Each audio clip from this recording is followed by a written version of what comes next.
Chapter 1. Failure and Success. The older Monsieur Bovary, Monsieur Charles Denis Bartholomew Bovary, had been a good-looking man when younger, with a big moustache and rings on his fingers. He was not, however, an impressive man, and although he wore expensive clothes, he always looked like an uncomfortable mixture of a military man and a cheap shopkeeper. His good looks and ability to sell himself did nevertheless win him a wife with a good income.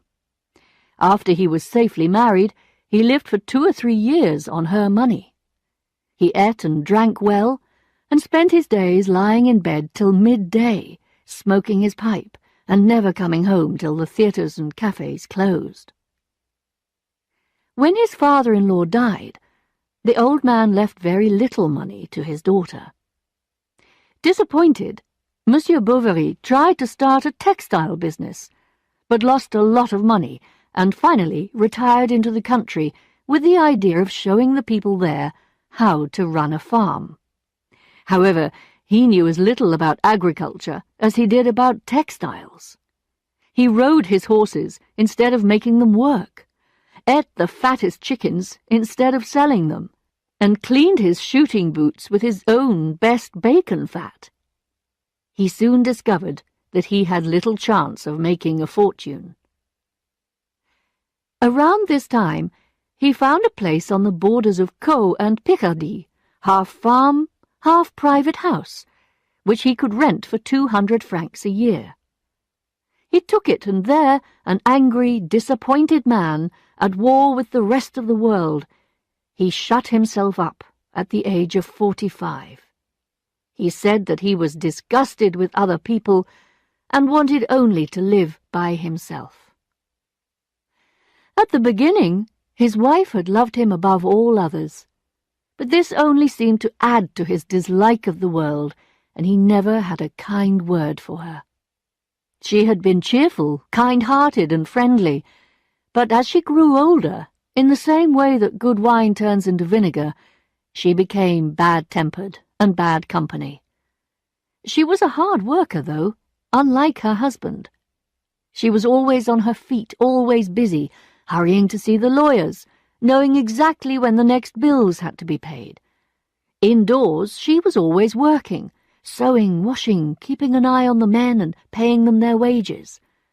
Her lord and master, paying no attention to what was going on around him, sat smoking by the fire. When the first Madame Bovary had a child, it became the centre of her world.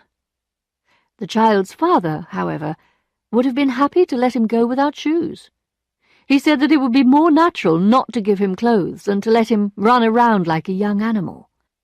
In contrast to his wife's ideas, he thought a boy would grow up to be a better man if he undressed in the cold, learned to drink alcohol, and laughed at the village priest.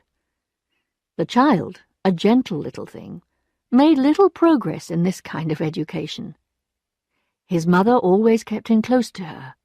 She cut out pictures for him from the newspaper and made up countless stories. In loving her son, she was looking for something to make up for the loneliness of her life. She dreamed he would be famous. She could see him as a tall, handsome, clever man, high up in the government service. She taught him to read and to sing, while she played on her old piano. Monsieur Bovary said this was all a waste of time.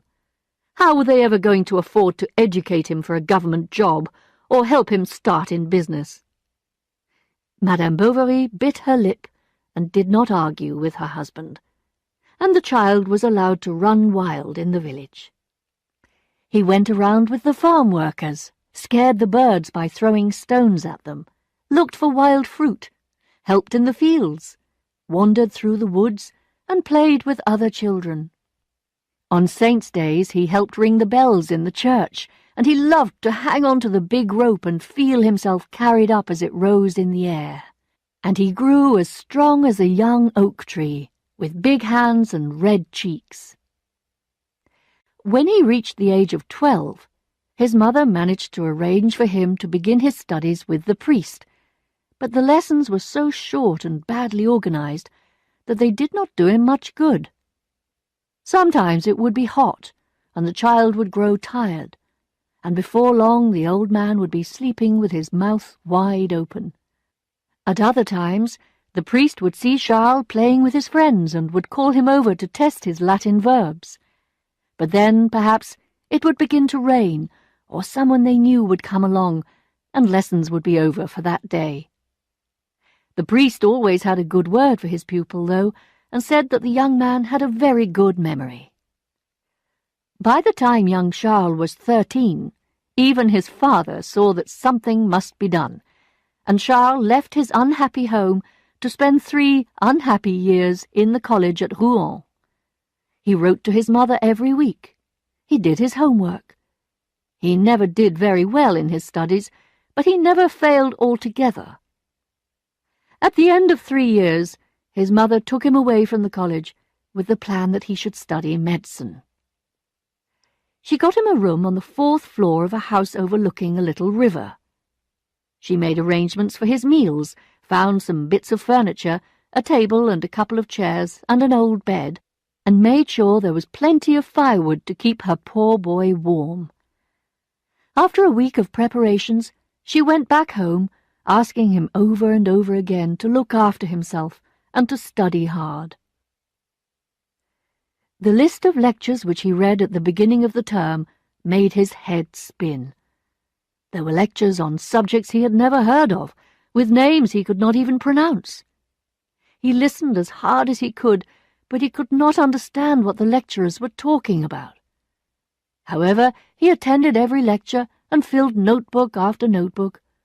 He got through his work like a horse that is used to turn a mill wheel, going round and round in the same place with his eyes covered, never knowing what he was doing or where he was going. Charles failed his medical examinations the first time. The course was too difficult for him. But his mother still believed in him and made his father pay for 1 more year. This time, Charles managed to pass, and his mother began to plan again. First, he must have somewhere to work, and then he must have a wife. The first problem was solved when the old doctor in Tostes, a small town near Rouen, died. Charles became the next doctor. Then his mother found a 45-year-old widow in Dieppe with an income of 1,200 francs a year. Though she was ugly and bad-tempered, and 25 years older than Charles, her income made her attractive, and Charles thought the marriage would make his life better. He thought he would now have freedom and money to spend. He was wrong. His wife was in charge. She told him what to say and what not to say. She opened his letters, watched his movements, and when women patients were in the surgery, she listened from the next room.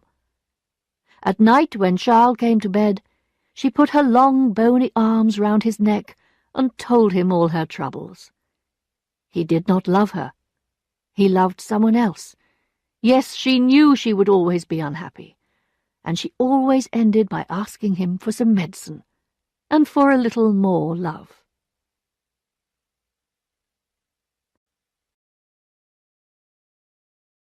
Chapter 2. Mademoiselle Emma. One night, Charles received a letter asking him to come at once to a farm at Les Bertaux, where the farmer had broken his leg.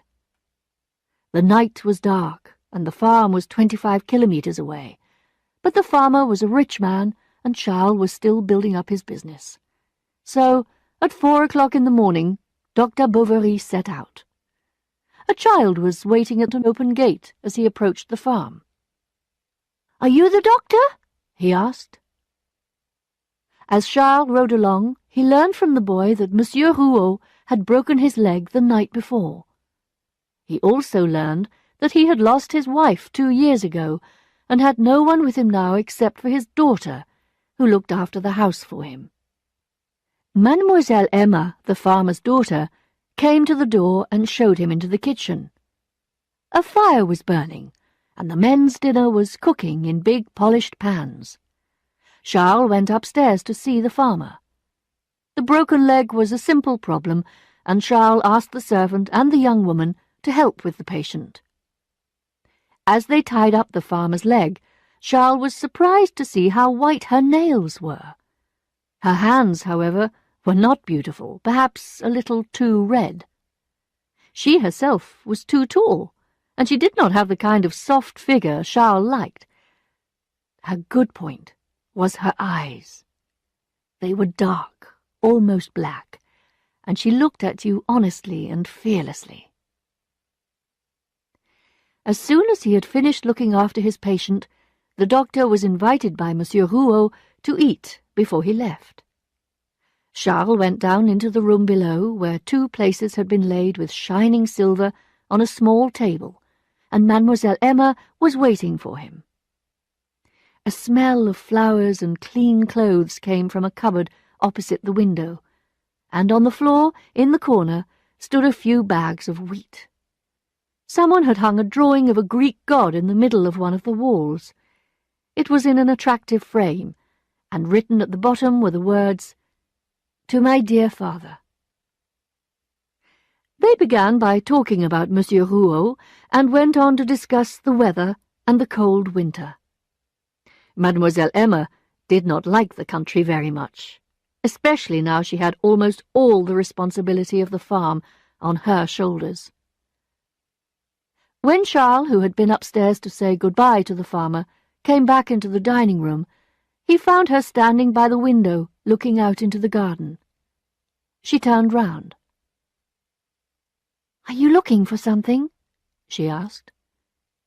"Yes, I'm trying to find my riding whip," he replied, and he began to look behind the doors and under the chairs. Mademoiselle Emma found it between the bags of wheat and the wall, and Charles went over to help. As he bent down, he felt the young woman's back rubbing against his chest. She stood up, blushing, and, looking at him over her shoulder, handed him his whip. Instead of going back to Les Bertaux 3 days later, as he said he would, he returned the next day, and he then went to the farm twice a week. After 46 days, Monsieur Rouault could move around without help, and people began to say what an excellent doctor Monsieur Bovary was. Père Rouault said the very best doctors in Yvetot or Rouen itself could not have treated him better. Charles did not ask himself why he liked going to Les Bertaux. If he had thought about it, he would have said to himself that it was a serious case, or he expected to earn a good fee.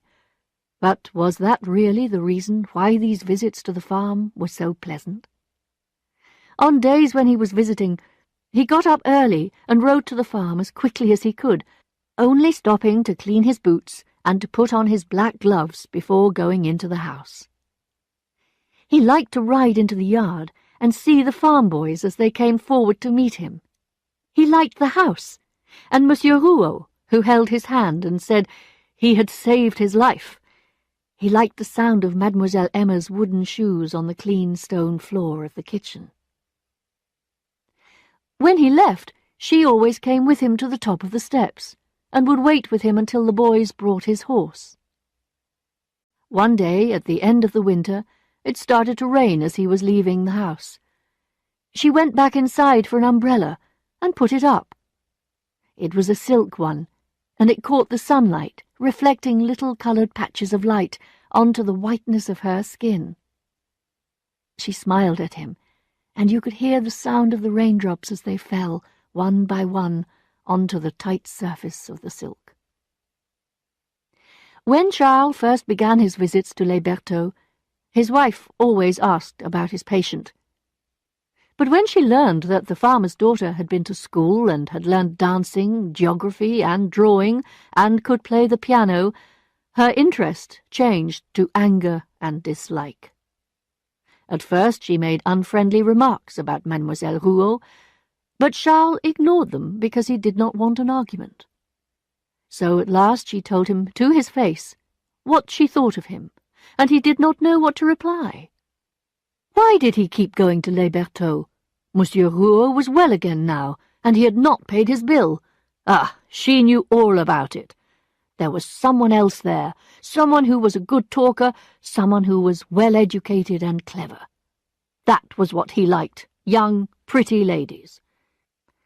So Charles agreed to stop his visits to Les Bertaux, but now that he could not see Mademoiselle Emma, he decided he could love her. His wife was so unattractive, just skin and bone. She wore the same black clothes and grey stockings, the same ugly shoes all year round. So, if he could not see the farmer's daughter any more, he would dream of her. This unhappy situation lasted for several months until, one fine day in the early spring, the lawyer who had looked after Madame Bovary's affairs left town with all his client's money. She still had a share in a ship that was worth 6,000 francs, and her house in Dieppe, but there was nothing left of that fortune she had been so proud of. And when her financial affairs were looked into more carefully, Charles's father found out that the house in Dieppe was mortgaged, and her share in the vessel was not worth more than 200 francs. She had lied, the good lady. Monsieur Bovary Senior was so angry that he took up a chair and smashed it on the stone floor, and he told his wife she had ruined her son by making him marry an old woman like that. They came to Tostes to tell Charles's rich wife what they thought of her. There was a terrible argument. Eloise begged her husband to defend her against his parents, and Charles did his best, but the old people were still angry when they left the house. The damage had been done. A week later, as she was hanging out the washing in the yard, Eloise Bovary found that she was spitting blood. The next day, while Charles had his back to her, opening the curtains, she cried out, "Oh, God!" and fell to the floor. She was dead. How amazing! When the funeral was over, Charles returned to the house. He went up into the bedroom and saw her dress hanging up at the foot of the bed. He stayed there until it was dark, lost in sorrowful thought. After all, perhaps she had loved him.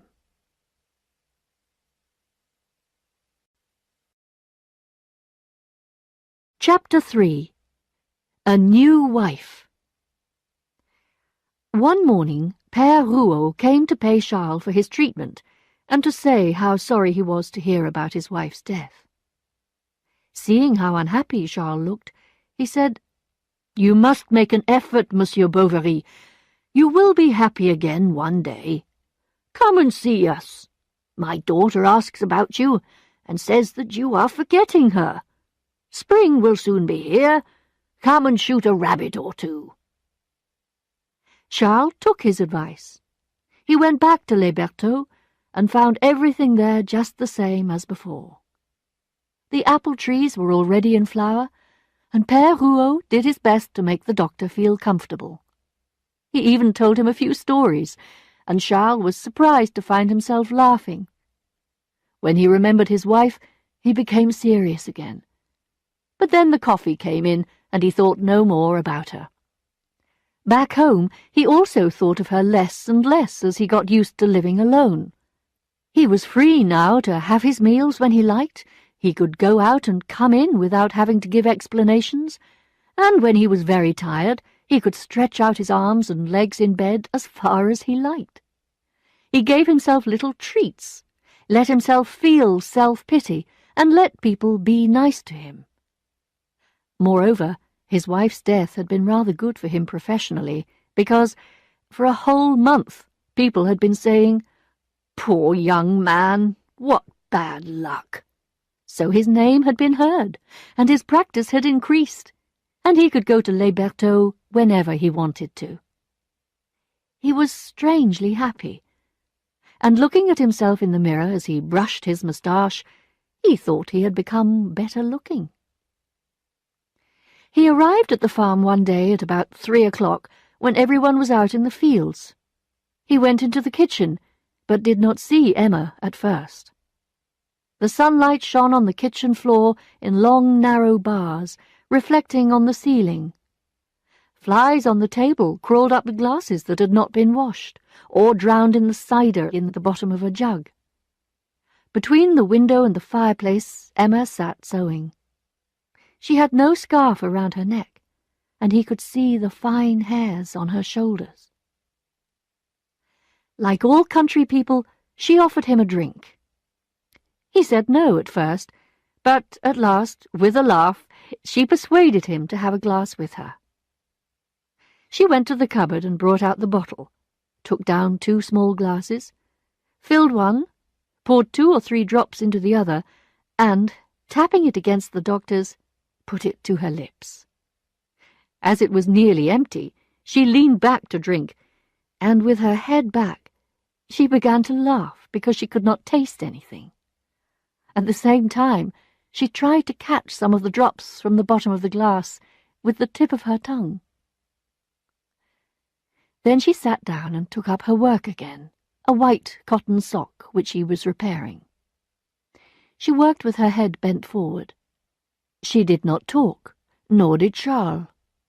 As he watched her, the only sound he could hear was the excitement of a hen that had laid an egg in the yard outside. After some time, Emma started to talk to him. She had been complaining ever since the spring about feeling dizzy. She wondered whether bathing in the sea would do her any good. She began to talk about her convent school and Charles about his college days. They went upstairs to her room, where she showed him her old music books and the prizes she had won. And she went on to speak of her mother, and even pointed out the bed in the garden where she gathered flowers on the first Friday in every month, to lay on her mother's grave. She said she would like to live in town in the winter, although perhaps the long days made the country even more boring in the summer. And according to what she was saying, her voice was clear and strong, musical or almost a whisper, as if she was speaking to herself. That night, as he was riding home, Charles thought about the different things she had said, trying to remember them exactly to discover what they meant, so that he might understand how her life had been before he met her. Then he began to wonder how she would become if she married, and whom she would marry. Unfortunately, old Rouault was apparently very wealthy, and she herself so beautiful. But the thought kept coming to him. The doctor wants a wife. Yes, the doctor wants a wife. That night he could not sleep. He got up, took a drink from the water jug, and opened his window. The sky was filled with stars. A warm breeze was blowing, and, a long way off, some dogs were barking. He turned his head towards Les Bertaux. Thinking that, after all, he had nothing to lose by it, Charles made up his mind to ask her to marry him. But every time he was alone with her, the fear of being unable to find the right words left him unable to speak. In fact, Père Rouault would have been happy to see his daughter married, especially as she was very little use in the house. He made excuses for her, telling himself that she had too much intelligence for the farming life. When, therefore, he noticed that Charles blushed each time he was near his daughter, and that the young man was clearly interested in her, he gave the matter some thought. Although Charles was not the sort of man he would have chosen for a son-in-law, he was well-educated and a hard worker, and would not ask him for too much money to take his daughter off his hands. This mattered, as Monsieur Rouault had debts with most of his suppliers, and had just had to sell a large amount of land. "If he asks me," he said to himself, "he can have her." A little later, Charles came to spend 3 days at Les Bertaux. The time went quickly, and he never seemed to find the right moment to speak. As he was leaving, Monsieur Rouault came out to see him on his way. They had reached a bend in the road, and were preparing to say goodbye. It was now or never. Charles gave himself until the corner of the field, and at last, When they had passed it, he said, almost in a whisper, "Monsieur Rouault, there is something I want to say to you." They stopped. Charles could not speak. "Come on, then, out with it. Do you think I don't know what it's all about?" said the farmer, laughing quietly. "Père Rouault, Père Rouault."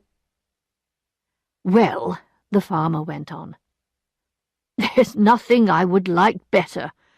But, though I am sure my little girl will agree, we must put the question to her. You go on, I'll go back to the farm. If it's yes, there'll be no need for you to come back. She'll need some time to get used to the idea. But so you can be sure, I'll open the window in the front bedroom. You'll be able to see it from the back here." And with these words he returned to the house.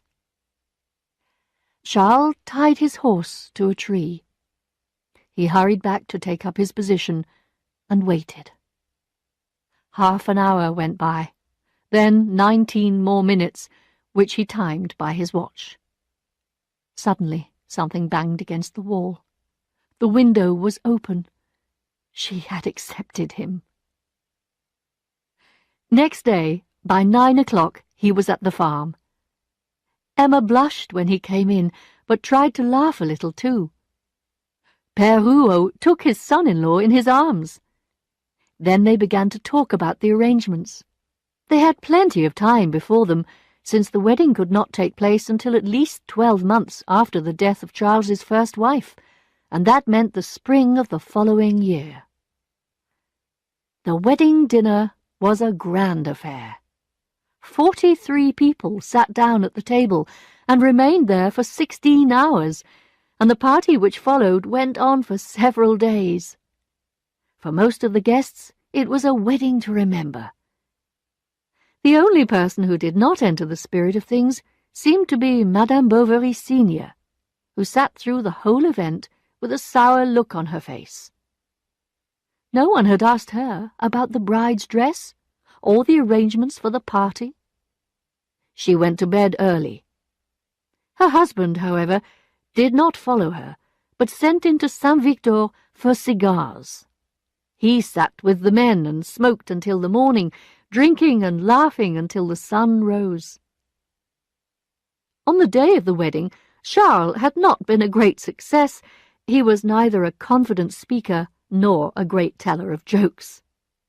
Next day, however, he seemed a different man. While Emma did not give the smallest idea of what she thought about it all, Charles was completely changed. He called her his wife, his dear, kept asking where she was, looked for her everywhere, and frequently took her out into the yard, where he was seen among the trees with his arm round her waist. 2 days after the wedding, the newly married couple left. Charles could not be away from his practice any longer. Monsieur Rouault sent them home in his carriage, and went with them himself as far as Vassonville. There he kissed his daughter good-bye, and started for home again on foot. When he had gone about 100 meters, he stopped and looked back at the carriage disappearing down the road. Then he thought of his own wedding. Like Charles, he too had been happy when he took his wife from her father's house back to his own. She had ridden behind him through the snow. It was near Christmas, and the country all white. One of her arms held on to him, and over the other she carried her basket. When he turned his head, he saw close by him, just above his shoulder, her little smiling face. To warm her fingers, she had pushed them from time to time inside his jacket. How far away it seemed now. He looked back again, and there was nothing to be seen along the road. He felt as sad as an empty house. Monsieur and Madame Charles arrived at Tostes at about 6 o'clock. The neighbours came to their windows to take a look at the doctor's new wife. The old servant came to meet them and made excuses for the dinner not being ready, and suggested that, for the moment, Madame should come in and look around the house.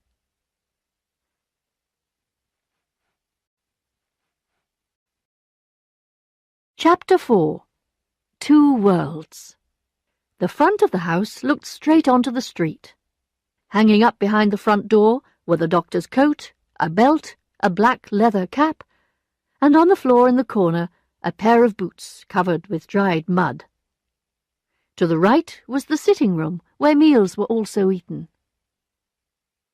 White cotton curtains with a red border were hung along the windows, and above the fireplace there was a splendid clock and a head of Hippocrates.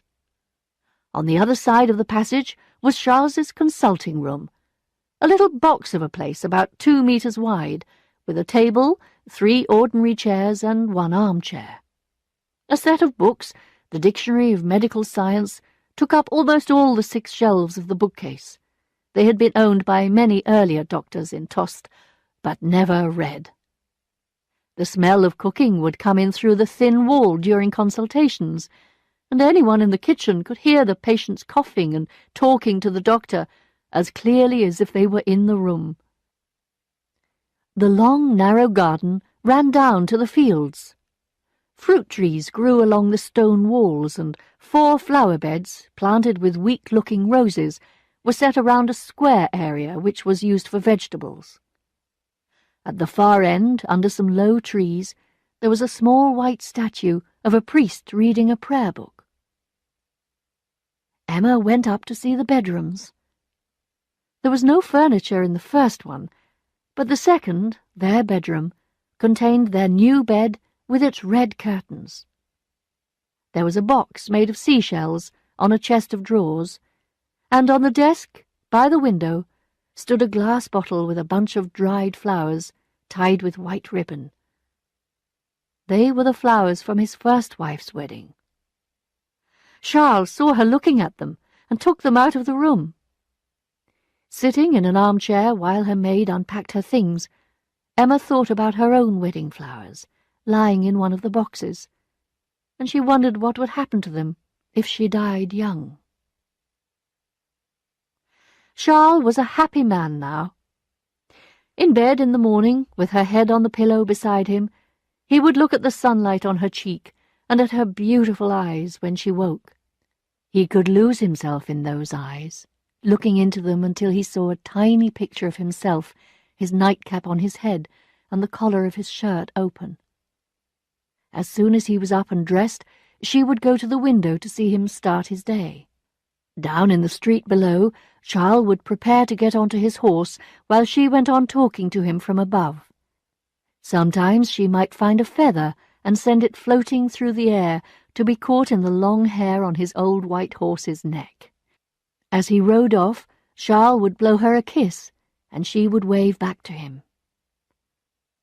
It was the first time in his life that he had tasted such happiness. He had been lonely and friendless at school and when he was studying medicine. And then he had had 14 months of married life with the widow, whose feet in bed were like lumps of ice. But now this lovely woman was his for life. Before she married, Emma too had thought she was in love. But the happiness that should have come from love was somehow missing. It seemed to her that she must have made a mistake, must have misunderstood things in one way or another. And as she stood by her bedroom window, morning after morning, Emma tried hard to understand what exactly the words joy, love, desire meant. They had always seemed so beautiful to her in books, but what did they mean in real life? Novels had always seemed more real to her than the life she had to live. When she was at her convent school, a teacher sometimes secretly lent such books to the older girls.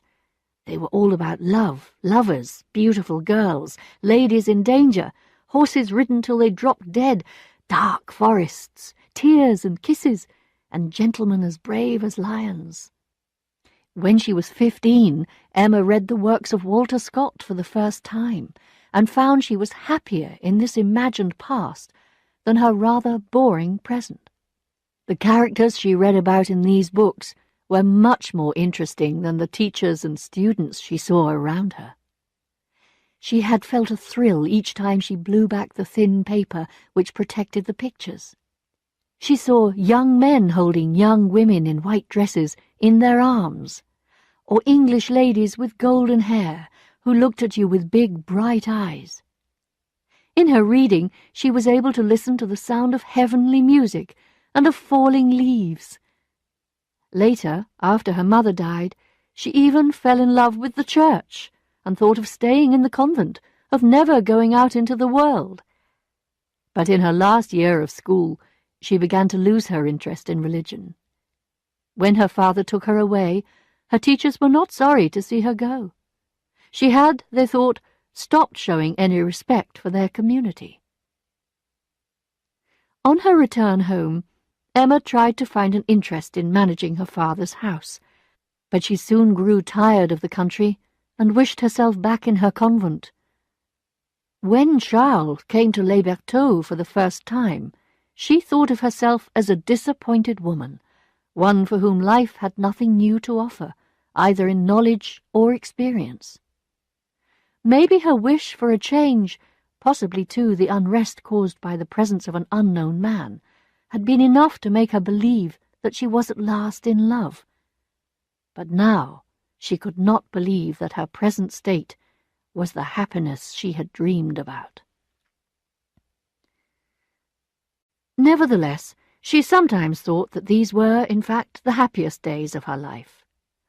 Of course, it would have been so much better if they could have gone far away to lands whose names fall like music on the ear, where the weddings of lovers are followed by mornings of soft delight, and where, when the sun goes down, you breathe, sitting beside the sea, the sweet perfume of the lemon trees. Why did her bedroom window not look out onto the Swiss or Scottish mountains? Why did her husband not stand beside her in a black silk jacket, the wind blowing his long hair back from his pale white forehead?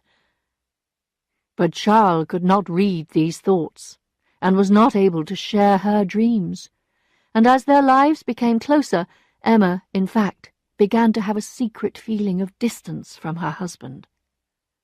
Charles's conversation was uninteresting to her. He told her that when he lived in Rouen, he never had the smallest desire to go to the theatre. He could not swim. He had no idea of how to use a sword. He could not fire a gun. He knew nothing, and he wanted nothing. He thought she was happy, and his heavy, comfortable happiness had begun to annoy her. A few weeks after they came to Tostes, one of Charles's patients presented Madame with a little Italian hunting dog. She took it with her for walks, because she used to go out sometimes just to get a few moments to herself and to enjoy a change from the garden and the dusty road. She would go as far as the woods near Banneville, along by the empty summer-house at the end of the wall, towards the open country. There, at the side of the lake, the plants grew higher than a man and had leaves as sharp as knives. Sitting at the edge of the wood among the pink and blue wild flowers, her thoughts would wander here and there, like her dog, which ran from one place to the next, chasing the birds and insects.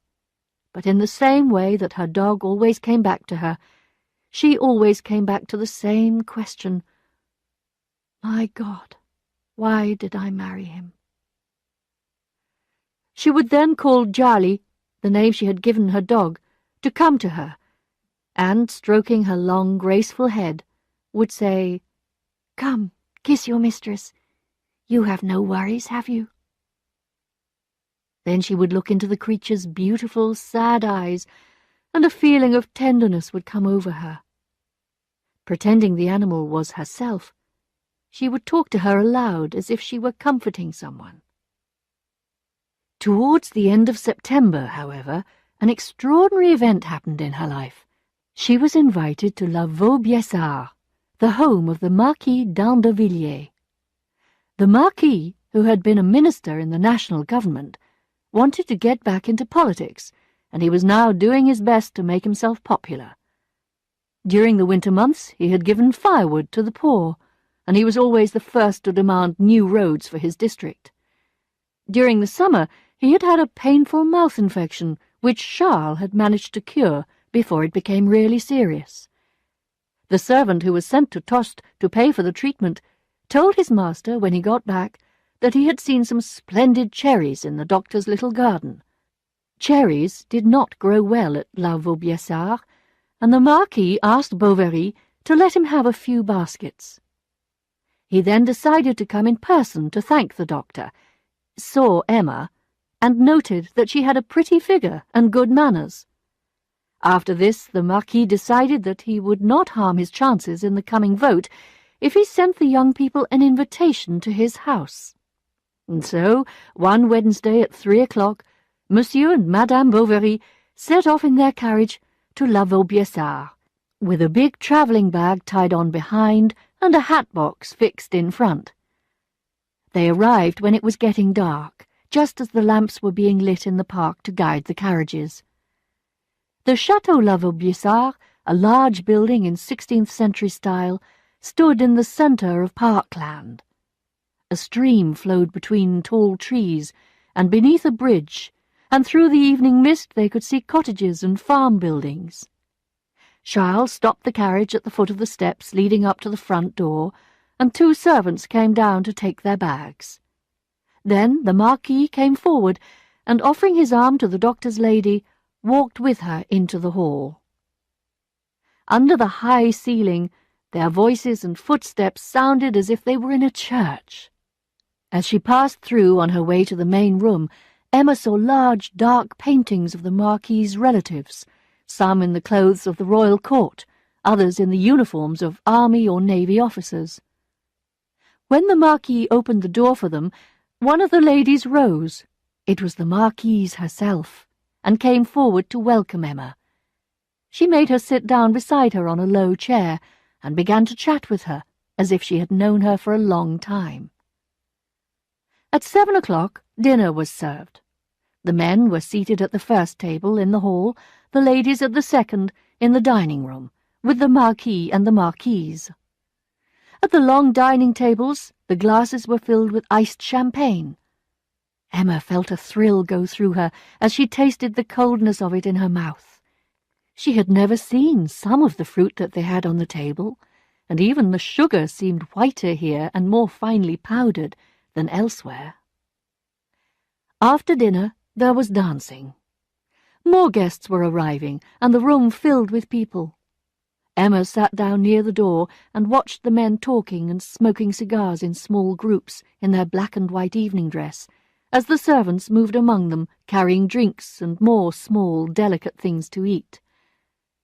All along the rows of seated women she could see smiles half-hidden, half-revealed by the flowers the ladies held.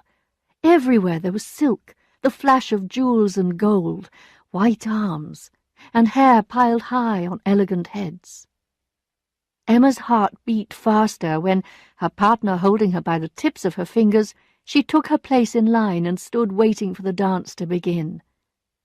But her nervousness soon disappeared, and moving to the music, she flew on as light as a bird. The memories of her past life, which until then had always been so clear, disappeared so completely in the magic of the moment that she could hardly persuade herself they were not a dream. There she was, no doubt about that. During a break in the dancing, supper was served, and again the wine flowed freely, accompanied by seafood soup, sweet puddings, and all kinds of cold meats. Now people with longer journeys began to get into their carriages and drive off one after another. Charles was half asleep with his back against a door, but not everyone was ready to leave, and it was at 3 in the morning when the last dance began. Only the guests who were staying the night at the chateau were still there. One of these, a viscount whose evening dress fitted him like a glove, came a second time to invite Madame Bovary to dance. They began slowly, and then increased their speed. They turned, and everything around them turned, the lamps, the furniture, and the floor. As they swung past the doors, Emma's dress blew up in the air. The Viscount looked down at her. She raised her eyes to his. For a moment she lost her breath and stopped. Then off they went again, quicker than ever, racing down to the high windows at the far end of the room, where she nearly fell, and for a moment rested her head on his chest. And then, still turning, but more gently now, he took her to her seat. She leaned back against the wall and covered her eyes with her hands.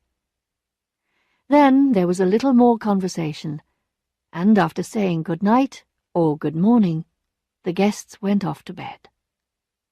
Charles dragged himself upstairs on heavy legs, but Emma did not want to sleep. She opened the window and sat with her head in her hand. The night was dark. A few drops of rain were falling. She breathed in the damp wind that blew cool against her eyelids. The dance music was still playing in her ears, and she tried to keep awake in order to keep the dream alive for as long as she could. As she stood there, the sun began to rise beyond the trees, and she shivered with cold. She undressed and got down between the sheets, close up to Charles, who was asleep. There were 12 or 15 of them at breakfast, which, to Charles's surprise, was all over in 10 minutes. After that, a small group went with Mademoiselle d'Andevillers for a walk through the park, and then, to amuse the lady, the Marquis took Emma to see his stables, while Charles went to ask one of the men to bring his horse and carriage. When Emma returned, the Bovarys said their goodbyes to the Marquis and Marquise, and turned their horses' head towards Tostes and home.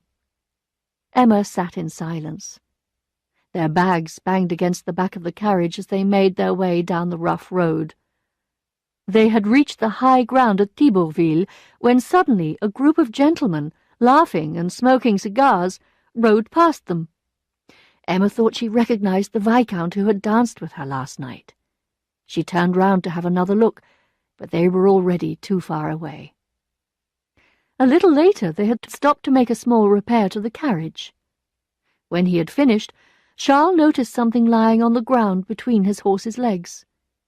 He bent down and picked up a beautifully made green silk cigar case with 2 cigars still inside it.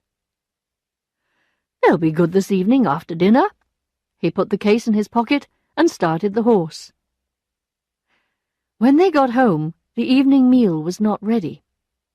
Madame became angry, and the maid, Nastasie, replied rudely. "You can leave," said Emma. "You are finished here." So all they had for dinner was onion soup with a small piece of meat and some vegetables. "How nice it is to be back home again," said Charles, cheerfully rubbing his hands as he sat down opposite Emma. They could hear Nastasie weeping as they ate. Charles was rather fond of the poor girl, who had kept him company after his first wife died, when he had nothing to do. She had been his first patient, the first person he ever got to know in Tostes. "Have you really told her to leave?" he said at last. "Yes. Why not?" she replied. After supper they went into the kitchen to warm themselves while the bedroom was being prepared. Charles began to smoke. He pushed out his lips, spat repeatedly, and pulled his head back every time he breathed in the smoke from the cigar. "You'll make yourself ill," she said. He put the cigar down and went to get himself a drink of water. Quick as lightning, Emma picked up the cigar case and threw it into the back of the cupboard. Time went so slowly the next day. Emma walked around her little garden, up and down, stopping to look at the flower beds, at the fruit trees, looking at all these familiar things that she knew so well, but which now seemed so strange.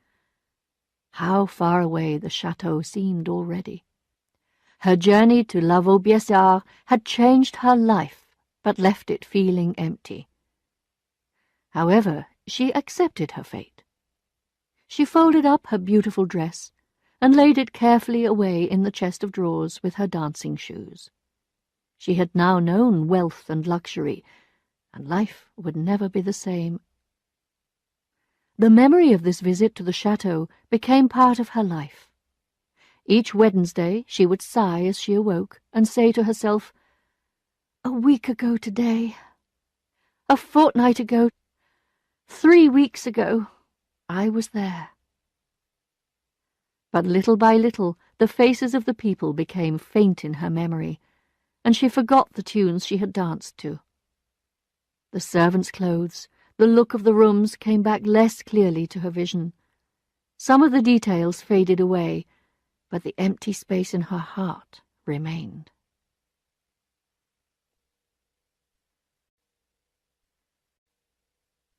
Chapter 5. Moving Home. Often, when Charles was out of the house, Emma would go to the cupboard and take out the green silk cigar case she had hidden there. It must have belonged to the Viscount. Perhaps it was a present from a lady friend in Paris, made with love and care in every stitch. Paris. What sort of a place was it? Paris. She said the name under her breath, because she loved the sound of it. It was like the great bell in an old church. The word seemed to add a golden light to everything around it, even to the labels of her little pots of cheap makeup. She bought a guidebook to Paris, and with her fingertip on the map, she would make little imaginary journeys around the capital. She pretended she was walking along the wide streets, looking in wonder at the great houses. At last, growing tired, she would let her eyes close, and then in the darkness she dreamed she saw the flame of the street lamps and the steps of the carriages being let down at the entrance to the theatre. She buried herself in women's magazines, reading every word about opera and fashion and the life of the rich. She read the latest novels, even bringing her book with her to the table and turning the pages while Charles ate and talked. And as she read, the memory of the Viscount came back to her, and her dreams became more important, more real to her than her life as a country doctor's wife. But she tried to improve things in her house. She taught her maid to hand a glass of water held in a white cloth, to knock before entering a room, to dress her mistress. In the daytime, Emma wore a long dress with a silk belt and little red silk shoes.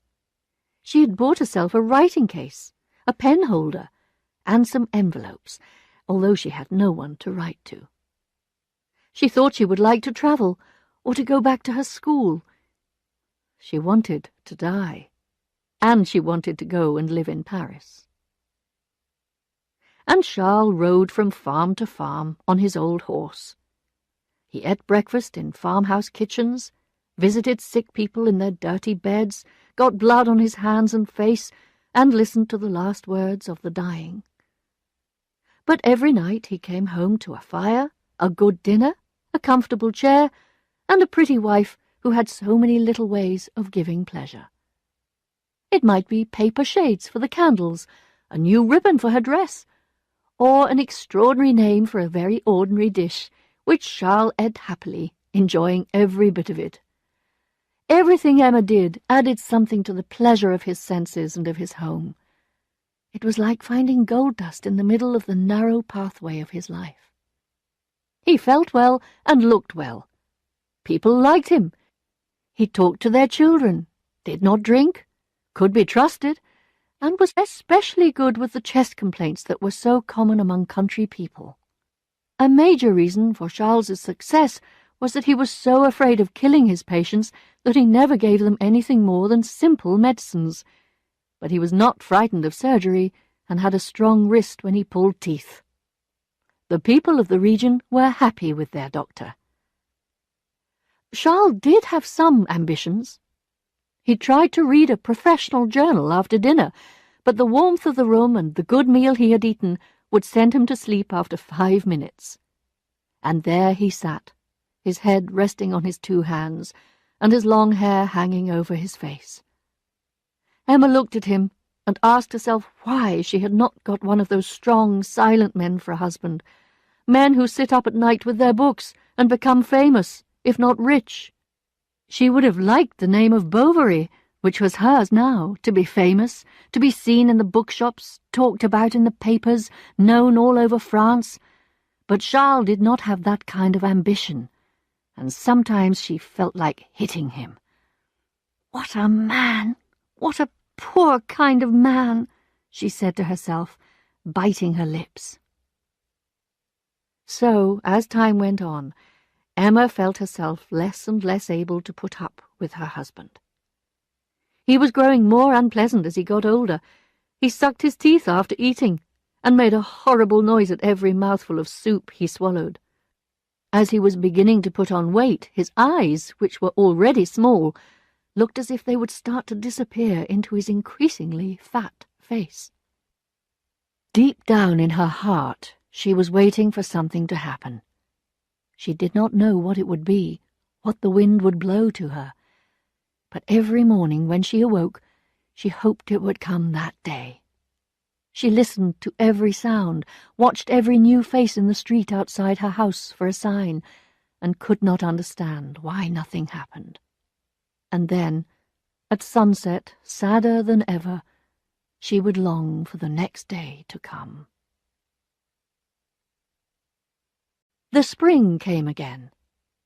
With the first touch of heat, when the apple trees were in flower, she began to have attacks of dizziness. And, when July came, she counted on her fingers how many weeks it would be to October, thinking that perhaps the Marquis d'Andevillers would be giving another dance at La Vaubyessard. But September came and went, and no one called or wrote.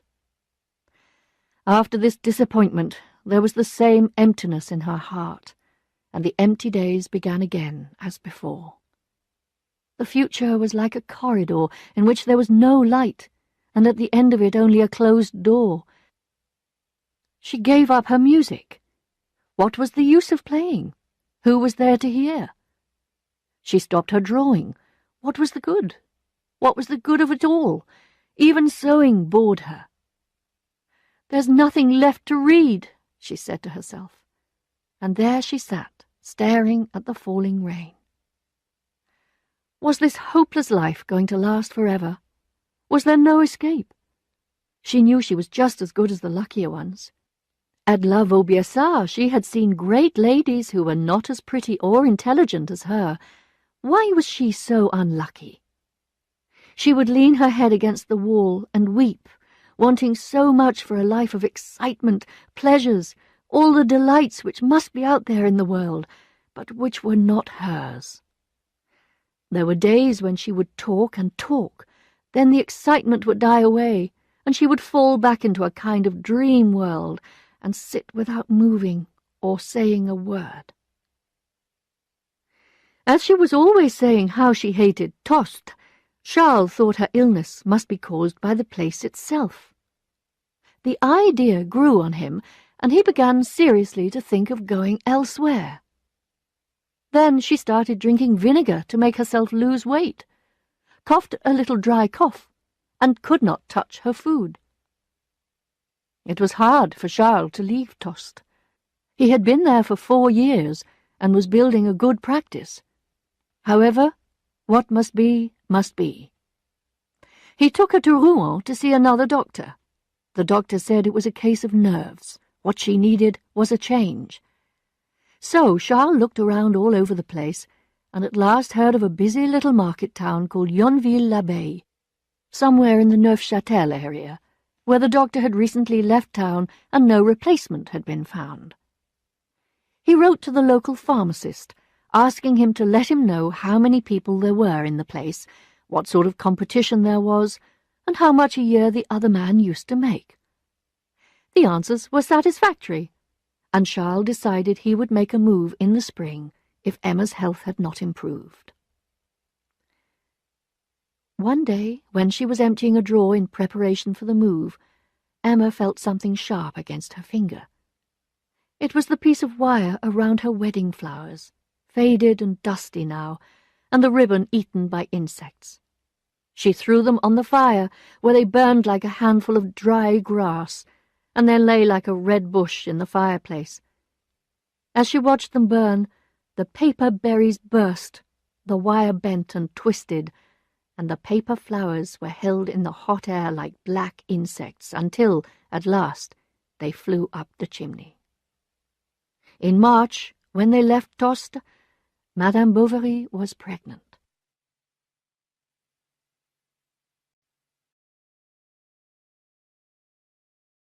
Chapter 6. Yonville.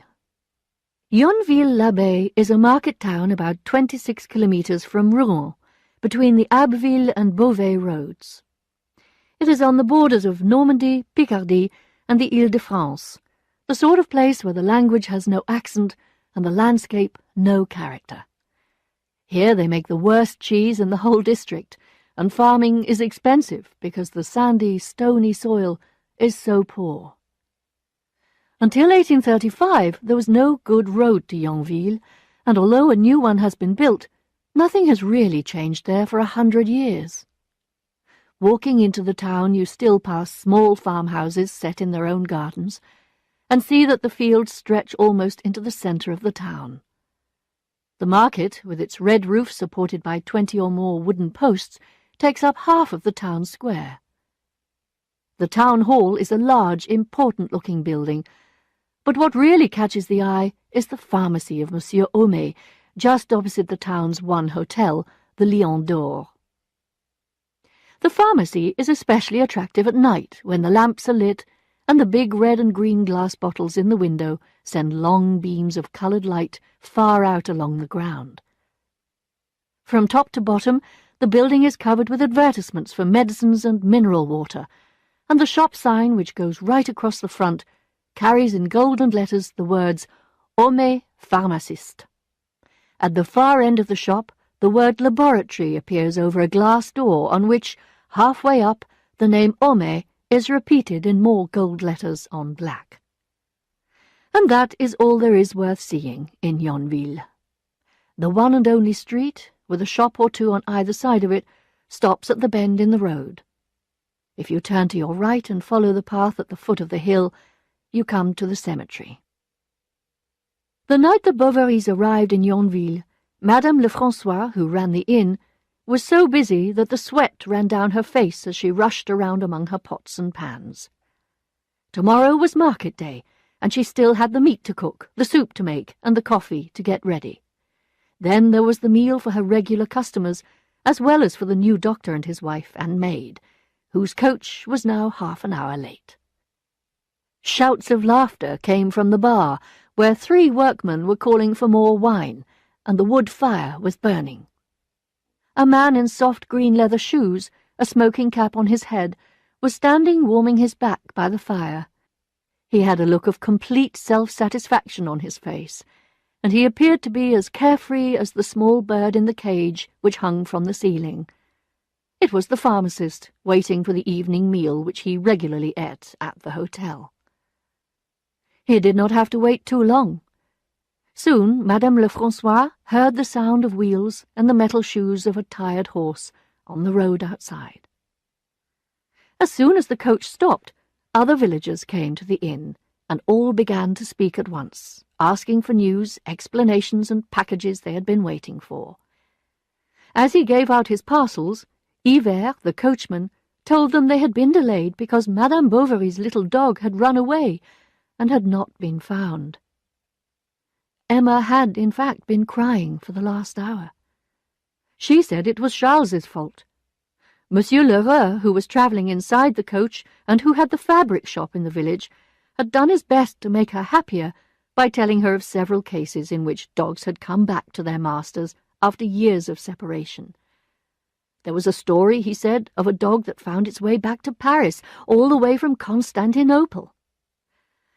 Dog or no dog, they had arrived at their new home and had to leave the coach. Emma got out first, then Félicité, her maid, and then Monsieur Lheureux. They had to wake Charles up. He had fallen asleep in his corner as soon as it grew dark. Homais introduced himself, offered his services to Madame and his respects to Monsieur, told them he was charmed to have been able to do them a service, adding with a smile that he had invited himself to dinner as his wife was away from home. As soon as she was in the kitchen, Madame Bovary went over to the fire. With the tips of 2 fingers she took hold of her dress at the knee, and, raising it above her ankles, stretched out a foot to the flames, a little foot in a black boot. The fire lit her from top to toe, its red light making her dress shine and showing the perfect white skin of her face. On the other side of the fireplace, a fair-haired young man watched her in silence. Monsieur Léon Dupuis, clerk to the town's only lawyer, also ate regularly at the Lion d'Or. As he found life in Yonville almost impossibly boring, he would often delay his meal in the hope that a traveller would arrive at the inn with whom he could enjoy a conversation in the evening. It was therefore with some pleasure that he accepted the suggestion that he should sit down with the Bovarys. At the table, Homais asked permission to keep on his cap, for fear of catching cold. "Madame must be a little tired," he said, turning to Emma. "It is not a comfortable journey." "Very true," she answered. "But I love moving around. I hate staying in one place." "Oh, I agree. Staying in one place is horrible," said the clerk. "But if you were like me," said Charles, "and always had to be on your horse—" And so the meal continued. Charles spent most of his time discussing medical matters with Monsieur Homais, while Léon told Madame Bovary about the attractions of the neighbourhood. They quickly discovered that they shared the same romantic tastes. "I think there's nothing so beautiful as a sunset, especially by the sea," said Madame Bovary. "Oh, I love the sea," Monsieur Léon replied. "And doesn't it seem to you, somehow, that you think more freely, and that it raises your soul, and makes you think of the endless nature of things?" "It's just the same where there are mountains," Léon went on. So they continued talking of Switzerland and Italy, which they had never visited, and music, which neither of them could play, and reading, the one thing that both of them did enthusiastically. "What can be better than sitting by the fire in the evening with a book when the lamp is lit and the wind beats against the window?" said Léon. "That's just what I think," she replied, looking at him with her big, dark eyes. "You forget everything," he went on. "The hours slip by. Sitting still in your armchair, you can wander in strange places and imagine they're there before your eyes." "Oh, yes, that's true," she said. They had been at the table for 2.5 hours by now, since Artemise, the servant, did not hurry as she brought the dishes in from the kitchen. Quite unconsciously, Léon had put his foot up on one of the bars of the chair on which Madame Bovary was sitting, moving closer so he could catch everything she said. And so, while Charles and the pharmacist went on with their discussion, Emma and Léon sat close to one another and entered into a conversation in which they talked about the interests they shared. The Paris theatres, names of novels, the latest dances, the world of fashion, which neither of them knew anything about, Tostes, where she had lived, and Yonville, where they were now. They discussed anything and everything, and talked all through dinner. When the coffee was brought in, Félicité went to arrange the bedroom in the new house, and the group around the dinner table soon afterwards rose to go. Madame Lefrançois had fallen asleep by the dying fire, while the manservant, lamp in hand, was waiting to show Monsieur and Madame Bovary to their house. The house felt damp and cold after the warmth of the inn. The walls were new and the wooden stairs had no carpet. Upstairs in the bedroom, a pale light came in through the curtainless windows. The tops of some trees could just be seen, and beyond them the fields in the moonlight. This would be the 4th time Emma had slept in a new bedroom. The first was when she went to the convent, the second when she came to Tostes, the third at La Vaubyessard, and now this was the 4th. And every time it seemed as if she were entering a new stage in her life. She could not believe that things would look and be the same in different places. The most recent period of her life had been bad, so the next part would have to be better.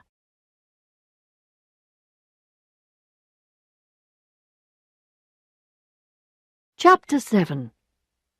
In Love. Next morning, when she awoke, Emma saw the clerk walking across the square. She was in her dressing gown. He looked up and took off his hat. She gave a little nod and quickly shut the window. All day long, Léon waited for 6 o'clock to arrive. But when he went round to the inn, the only person there was Monsieur Binet, the tax collector, already seated at the table. The dinner of the night before had been an important event for Léon. It was the first time in his life that he had talked to a woman for a whole evening. How did he manage to tell her, and in such brilliant language, so many things he could not have expressed so well before? Unfortunately, it did not look as if he would have the chance to repeat his performance for the moment. Monsieur Homais, the pharmacist, however, was able to visit Madame Bovary and show what a good neighbour he was. He told her all about the shopkeepers, where to get her butter cheaply, and he helped her find a gardener. It has to be said, however, that he was not doing this out of pure kindness. Monsieur Homais had, a year earlier, broken the law which forbade the practice of medicine by all unqualified persons. Someone had told the authorities, and Monsieur Homais had been given a very severe warning by the magistrate in Rouen. The problem was that he still liked to give quick, innocent consultations in his shop, but the mayor did not like him. Others were jealous, and he was playing a dangerous game. So Monsieur Homais thought to himself that if he did things for Monsieur and Madame Bovary, Monsieur Bovary would be grateful, and a grateful man does not make complaints to the authorities in Rouen. Every morning, Homais would come across with the newspaper, and often during the afternoon he would leave his shop for a minute or two to chat with the new doctor. Charles was not a happy man. Patients did not come. He sat for hour after hour in silence, or he went to sleep in his surgery, or watched his wife sew. He even started doing some small jobs at home, trying to paint the bedroom with some paint the men had left behind. Money was his great worry. He had spent such a lot on repairs at Tostes, on his wife's clothes, and on moving, and most of his savings and Emma's money had gone in 2 years. But Charles also had something pleasant to think about, as his wife was expecting a child, and the closer they got to the time, the more loving he became. It was another link between them, real evidence of their marriage. When he watched her heavier walk, when she sat opposite him at the table, or when she was in her armchair after dinner, he could not stop himself getting up, kissing her, stroking her face, calling her little mother. The idea of being a father pleased him very much. He lacked nothing. At first, Emma was surprised by his attention. Then all she wanted was to have the baby as soon as possible, so that she would know how it felt to be a mother. Their shortage of money meant that she could not buy all the things she wanted for the new arrival, so perhaps she did not feel as much love for the child she carried as she wanted to give. But she thought about it all the time. She hoped it would be a boy. He should be strong and dark, and they would call him Georges. And the thought of having a boy somehow made her feel better. A man would be free, while a woman is always limited. She is weaker and economically dependent, and the habits of society do not permit her the same freedom. Emma's baby was born on a Sunday morning at about 6, just as the sun was rising. "It's a girl," said Charles. She turned away her head and fainted. Madame Homais came to the house as soon as the news was given to congratulate her, and so did Madame Lefrançois of the Lion d'Or. The pharmacist offered his congratulations through the half-open door. He then asked to see the baby, and declared it was the most well-formed he had ever seen. As the doctor felt that his wife was not strong enough to feed the baby herself, the little girl was sent to a wet nurse. With nothing else to do in the days after the birth, Emma tried to think of a name for her daughter. First she went through names with Italian endings, like Clara, Luisa, Amanda. She rather liked old names like Galcinda, or Iseult, or Leocadie. Charles wanted the child to be called after her mother. Emma said no. At last, Emma remembered that at the Château de la Vaubyessard she had heard the Marquise call a young woman by the name of Berthe. That decision was made. 4 or 5 weeks after the birth, Emma felt a sudden need to see her little girl, so she set out in the direction of the wet nurse's house at the far end of the village. It was midday, and the sun beat down from a cloudless sky. A hot wind was blowing, and when she had gone some way, Emma began to feel weak from the effort of walking.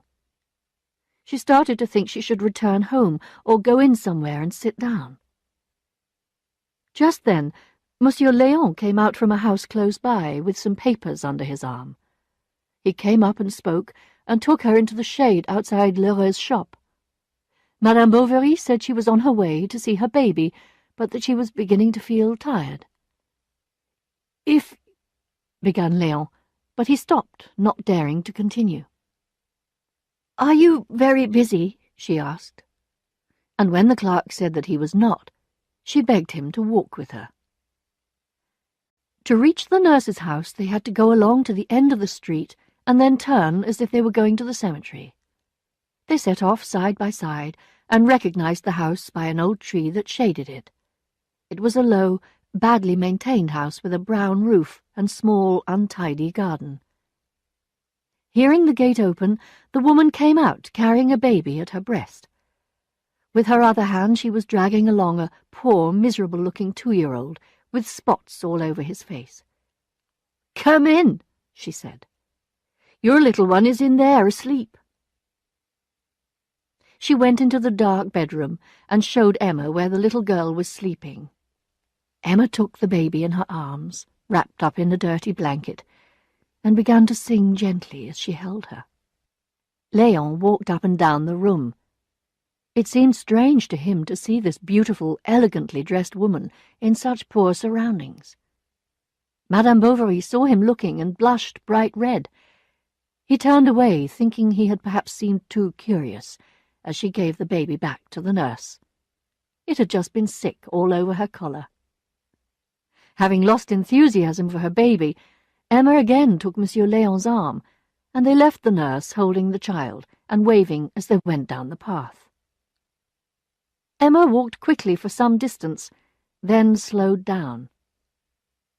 As she looked around her, her eyes rested on the young man's shoulder and on his well-cut coat with its smart black collar.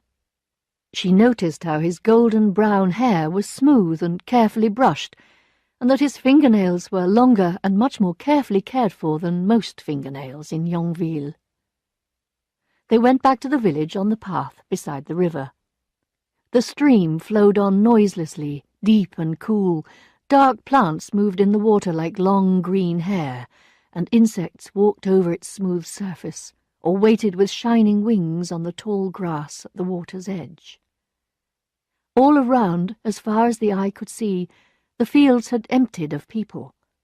It was dinner-time in the farms, and the only sounds that fell on the ears of the young woman and her companion were their footsteps on the path, the words they spoke, and Emma's dress brushing against the grass. The garden walls were hot in the sun, and the wild plants that were growing between the stones had died. As she passed, Madame Bovary touched some of their dry flowers, which made them fall into yellow dust. They were talking about some Spanish dancers who were going to perform at the theatre in Rouen. "Will you go?" she asked. "If I can," he replied. Was this all they had to say to one another? They tried to speak of ordinary, everyday things, but all the time they felt a deep change coming over them. It was like a whisper from the soul, deep down, stronger than the spoken word. Lost in wonder at this strange sweetness, they did not speak of it or try to explain what was happening, but both felt that there could be future pleasures waiting for them. When they came to her garden, Madame Bovary pushed open the little gate, and running up the steps, disappeared from view. Léon went back to his office. His boss was out. He looked quickly at some papers, prepared a pen for writing, but then put on his hat and went out. He went up to the edge of the woods, threw himself down on the ground under the trees, and looked at the sky through his fingers. "Oh," he sighed, "I am so bored." As soon as the weather began to turn cold, Emma spent her days in the sitting room. It was a long room with a low ceiling, and above the fireplace there was a picture of the sea and a large mirror. She pulled her chair close to the window so that she could watch the villagers as they went by on the pavement. Twice a day, Léon passed from his work to the Lion d'Or. Emma could recognize his steps from a long way away. She leaned forward and listened, and the young man walked past, always dressed the same, and always looking straight in front of him. In the evening, when she had dropped her piece of unfinished sewing on her lap and was sitting with her chin resting on her left hand, she would again notice his figure moving past the window, and then she would get up and tell the girl to lay the table for dinner. Monsieur Homais would often come in while they were eating. Smoking cap in hand, he would come in quietly, not wanting to disturb anyone, and always saying the same thing. "Good evening, everybody." Having taken his usual place at the table between husband and wife, he asked the doctor about his patients, and the doctor consulted him about the sort of fees he ought to charge. Then they began to discuss the news in the paper. At 8 o'clock the pharmacist's assistant, Justin, would come for him to go over and shut up the shop.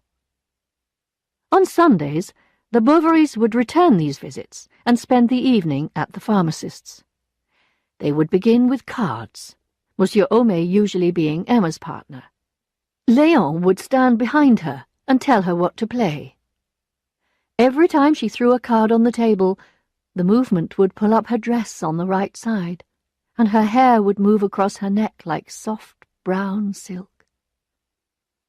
When they had finished the cards, the pharmacist and the doctor would settle down to discuss the news of the day and drink their wine, and Emma, changing her place, would sit with her elbow on the table, turning over the pages of an illustrated magazine.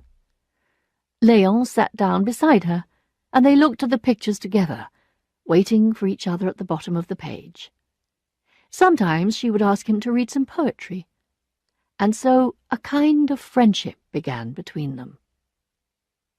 The problem for Léon, however, was to know what sort of friend Madame Bovary might be. They gave each other small presents. They were happy in each other's company, but would there be more? He thought and thought about this in his lonely room. Should he tell her what he was feeling? Did he love her, or didn't he? He was torn between fear of hurting her and shame at his own lack of courage.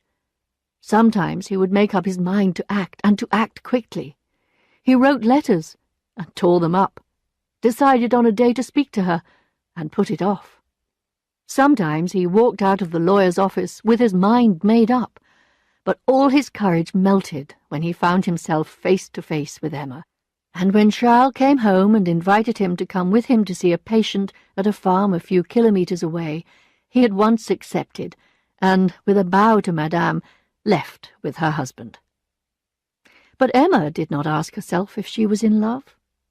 Love, she thought, was something that must come suddenly, like a great thunderstorm, blowing away your old life and carrying your heart and soul away, to heaven or to hell.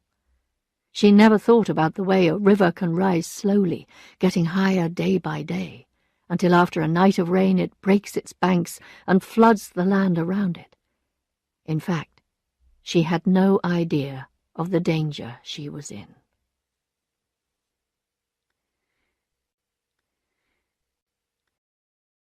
Chapter 8. A Dream Ends. One snowy Sunday afternoon in February, Monsieur and Madame Bovary, Homais and Monsieur Léon went to look at a new mill that was being built outside Yonville. Homais had brought his children to give them a little exercise. The place did not interest Emma, and she stood away from the group, leaning on Léon's arm, while Homais and her husband talked about the technical wonders, the thick walls, the great machinery they saw all around them. Turning from the pale sunlight coming through the mist, she saw Charles, his cap pulled down over his ears, his thick lips and his stupid face. Even his back was annoying. A stupid back, covered in a stupid, boring winter coat. Léon moved forward a step. The cold air had made him pale, even more beautiful than normal. The collar of his shirt was open a little, showing his white skin. The tip of his ear was visible under his long hair, and his big blue eyes, raised upwards to the clouds, seemed to Emma to be clearer, more beautiful than those mountain lakes in which the skies are mirrored. Madame Bovary did not go over to her neighbours that evening, and when Charles had left and she felt she was all alone, she lay down on the carpet in front of the fire and thought about Léon once more. She thought he was charming. She could not put him out of her thoughts.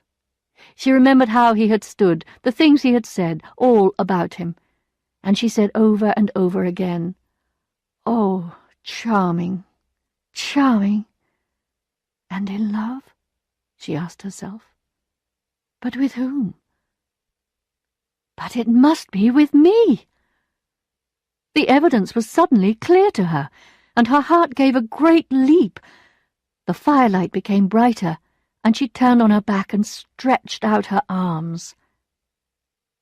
After the first excitement, she then thought, as so many people have before, "Oh, why did this happen when it was too late?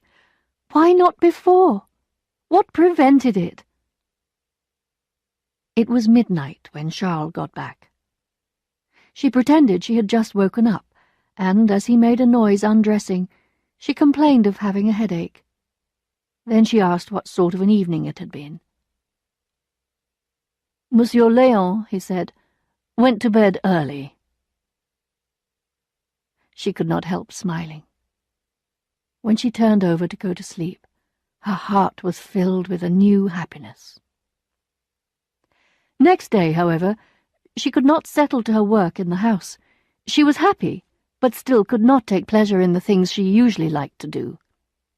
So when Monsieur Lheureux, the draper, visited and showed her a beautiful scarf, even offering to let her pay later, she refused. And when Léon visited her in the afternoon, all she could do was to talk about her husband. The same sort of thing went on for days. Her manner and conversation changed completely. She became interested in housekeeping, started going to church again regularly, and stopped the cook stealing the sugar. She even took her little daughter Berthe away from the wet nurse and showed her to all her visitors. She told everyone she loved children. There was such a joy and comfort, she said, as she kissed the child and held her close to her. When Charles got home, he would find his chair ready by the fire. His clothes were brushed and cleaned, the buttons were always on his shirts, and his shirts were folded carefully after they had been ironed. When Léon saw him at the fireside after dinner, with his hands on his stomach, his cheeks red from the meat and wine, the child crawling around on the carpet, and this elegant woman who would lean over and kiss him over the back of the chair, he would say to himself, "What a fool I am to imagine I could make her care for me." And as each day passed, Emma became thinner and paler. She was so sad and so calm, so gentle, and at the same time so distant that you felt a sort of icy charm when you were with her. This charm changed the attitudes of her neighbours. They no longer saw her as the outsider who did not know how to behave properly. "She's a wonderful woman," said the pharmacist, and the married women of Yonville admired her for her good management, the patients for her pleasant manners, the poor for her charity. But beneath her calm, Emma was in a state of desire and anger and hatred. Her plain, simple dress hid a heart that was breaking, and she could tell no one, no one. She was in love with Léon, but she did not want to see him. Her heart beat faster when she heard him coming, and then, when he was there, the excitement went away and was replaced by a feeling of fear and sadness. She did not know what to do. What made it harder to bear was that Charles had no understanding of what she was going through, and she began to hate him for his lack of feeling. She would have liked Charles to beat her, so that she could have a reason for hating him. She was torn between a love she could not admit to and a hatred she could not show. And there she sat at the end of another empty day, broken, motionless, her face wet with tears. "Why don't you tell the doctor about it?" said her maid when she came in and found her like this. "It's only nerves," answered Emma. "Don't mention it to him. He would only worry." If Emma was unhappy, Léon was also less than pleased with his life, feeling he had nothing to look forward to. He was so tired of Yonville and its inhabitants that the sight of certain people and certain houses made him angry. And when Monsieur Homais, the pharmacist, tried to amuse him, he found himself disliking him too. The problem was, however, that the thought of changing things alarmed him as much as it excited him. And the more he thought about it all, the more impatient he became. Paris was the word he kept saying to himself. Since he had to go there for his final examinations, why not go now? What was stopping him? And he began to plan a new life for himself. He would live like an artist. He would take guitar lessons. He would wear a red coat and a blue hat. He would go to the opera every night and drink wine with actresses. The great difficulty would be to persuade his mother to agree. But in fact, it was quite easy. His own employer had been telling him to take up work in another office and widen his experience, and his mother wanted Léon to qualify as soon as possible. 2 days after he had sent his letter, she wrote back to him, giving her permission. When he knew he could leave, however, he did not hurry. Every day, for a whole month, boxes and parcels were delivered to his rooms in Yonville, and although Léon had soon made enough preparations, and more than enough, for a voyage round the world, he kept putting things off from week to week. However, at last the time came to leave, and he hardly had time to say good-bye to Monsieur Bovary. He ran up the stairs to the sitting-room, and as he went in, Madame Bovary rose quickly. "Here I am again," said Léon. "I knew you would come." She bit her lip hard, and could feel herself blush from the roots of her hair to the edge of her collar. She remained standing, leaning her shoulder against the wall.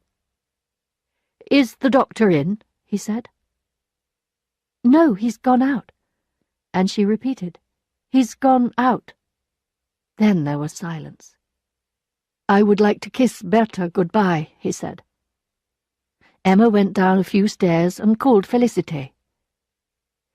He gave a long look round, at the walls, the shelves, the fireplace, as if to carry the memory of it away with him. Emma returned, and the servant came in with Bertha. Léon kissed her several times on the neck. "Good-bye, my poor little thing. Good-bye, my darling. Good-bye." And he gave her back to her mother. "Take her away," she said. And now they were alone. Madame Bovary had her back to him, her face against the glass of the window. Léon was holding his cap in his hand and beating it gently against his thigh. "It's going to rain," said Emma. "I've got a coat," he answered. "Ah!" She turned away again, her face down. No one could have said what Emma was looking at through the glass. "Well, this is good-bye," he sighed. She raised her head with a sudden movement. "Yes, good-bye." "Oh, go!" They advanced towards each other. He held out his hand. She hesitated. "In the English style, then," she said, putting hers in his, forcing herself to laugh. Léon felt her hand between his fingers, and it seemed that his whole life flowed into it. Then he released her hand. Their eyes met for a moment, and he was gone.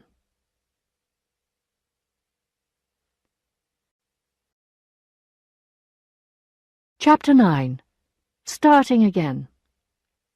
The next day, for Emma, was like a funeral.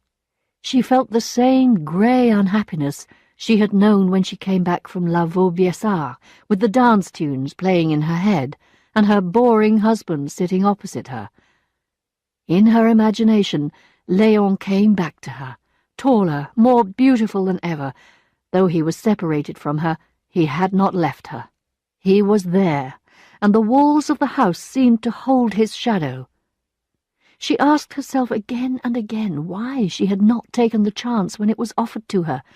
Why hadn't she held him back with both hands, begged and prayed to him on her knees when he tried to leave?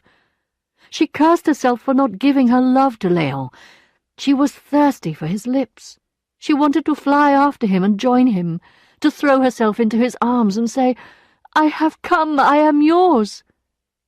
But Emma was afraid of all the difficulties in the way. She wanted Léon and dared not give herself, and her desire seemed to grow day by day. And so the memory of Léon became the centre of her sorrow. It shone in the darkness, and she hurried towards it to warm herself by the dying flames. But the fires died down, and, little by little, the flame of love cooled. Then the unhappy days of Tostes began all over again, but she felt herself much more unfortunate now. She had experience of grief, and she knew with certainty that it would never end. A woman who has given up as much as she had the right to a few luxuries. In a single month, she bought 14 francs worth of lemons to clean her nails.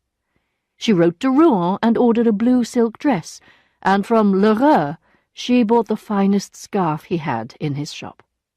She tied it round her waist outside her dressing gown, and would lie by the hour on the sofa with the curtains closed and a book in her hand. But despite her little comforts, Emma did not become happy. She had that tight look at the corners of her mouth which you see in people who have failed in their lives. She was pale, white as a sheet, and she had an uncertain, hunted look in her eyes. And because she had discovered 3 grey hairs, she talked about being an old woman. Also, she had frequent attacks of dizziness. One day she spat blood, and as Charles rushed over to her, obviously very anxious, all she said was, "Ah, what does it matter?" Charles went and shut himself in the surgery and wept. Although the Bovary household had become a place of unhappiness again, life in Yonville continued as usual. People went to the church on Sundays, and on Wednesdays the market was held in the town square. From early morning the square filled up with farmers and people with goods to sell from as far as Rouen. On Wednesdays the pharmacy never emptied. Some came to buy medicine, others to get advice. Monsieur Homais was a well-known man in all the villages near Yonville, and they thought he knew more about doctoring than all the doctors put together.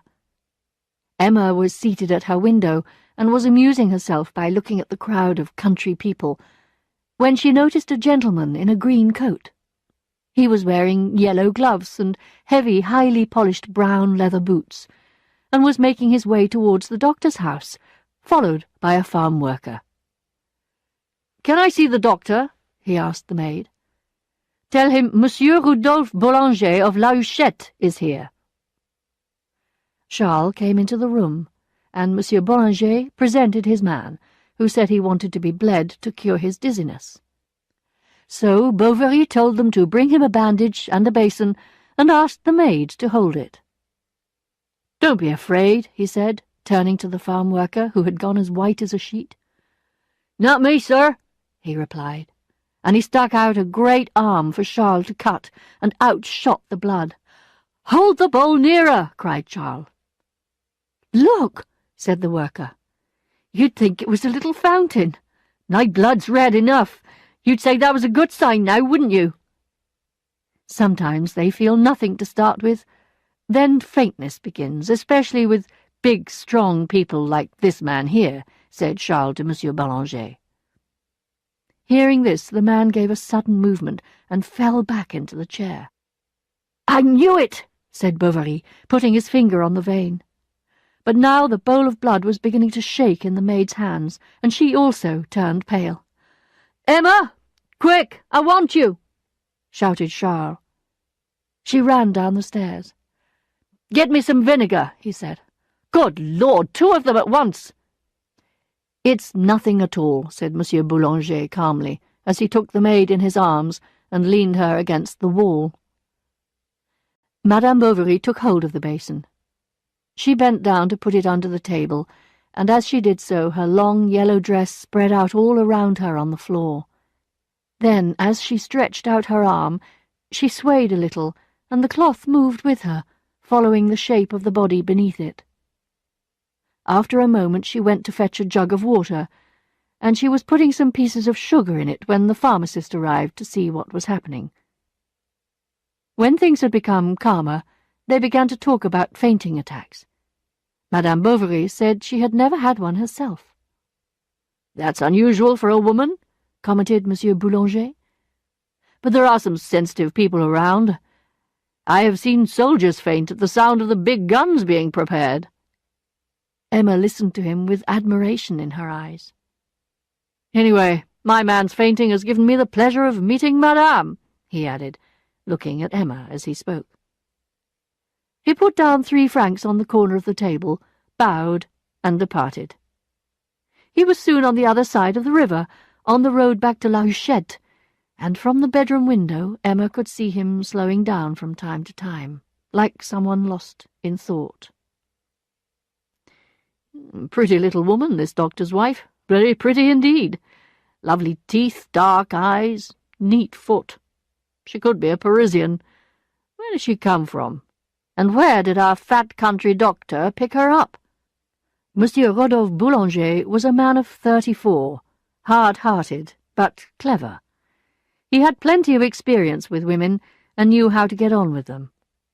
This latest one had attracted his attention. "The doctor looks a dull dog to me. I expect she's sick of him. He's got dirty nails and 3 days' beard. While he's out seeing his patients, she sits at home mending socks. And she's sick to death of it. Wants to live in town, go to a dance every night. Poor little woman. She's dying for love. A word or 2 about hearts and flowers, and she'd be at your feet. But getting rid of her afterwards, that's where the trouble would come in." There was no one around, and the only sounds Rodolphe heard were the grass brushing against his boots and the cry of the insects in the fields. Once more he imagined Emma, dressed as he had seen her, and he started to undress her in his mind. "Oh, I'll have her," he cried, striking out at the earth with his stick. 2 weeks later, it was the day of the famous Yonville Agricultural Show, the most important event of the year. On the morning of the great day, the inhabitants were all out on their doorsteps discussing the arrangements. The front of the town hall had been decorated, a tent had been put up for the lunch, and the whole town was alive with activity. The crowd poured into the high street from both ends of the village. What caused the greatest admiration were 2 tall poles covered with tiny lamps, standing beside the platform where the most important guests would sit.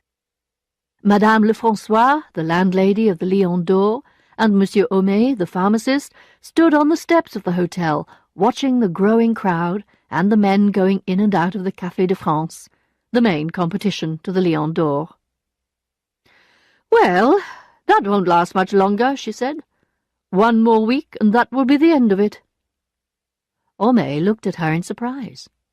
She walked down her 3 steps. "What?" she said, speaking into his ear. "Didn't you know? They're going to have to close down and move this week. It's Lheureux that's making them do it. He's got them so deep into debt."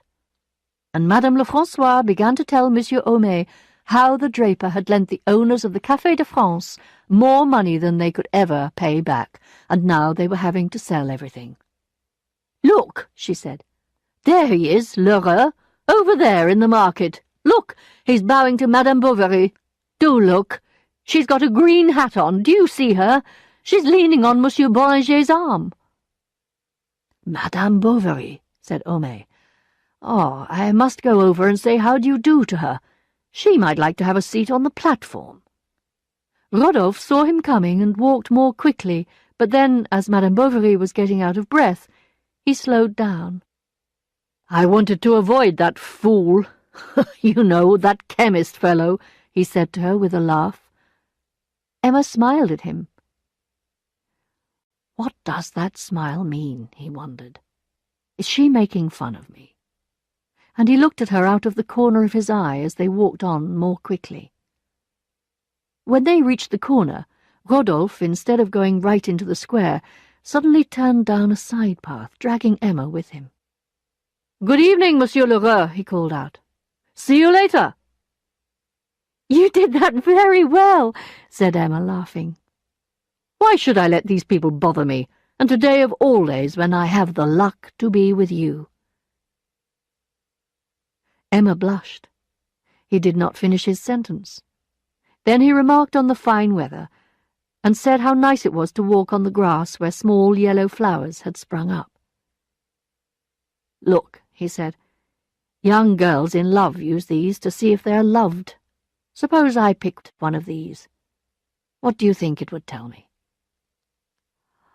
Are you in love?" she said, with a little cough. "Ah, who knows?" answered Rodolphe. The market square and the fields around continued to fill up with people. The judging was now going on, and the farmers, lined up one after another, were all crowding into a ring. There were the farm animals in a long, irregular line. Among the sleepy pigs and cows, bare-armed men were holding on to great male horses, which pulled with all their strength in the direction of the females. These stood quite still, holding their heads down, while their young rested in their shadows. By now Emma and Monsieur Boulanger had come round to the field.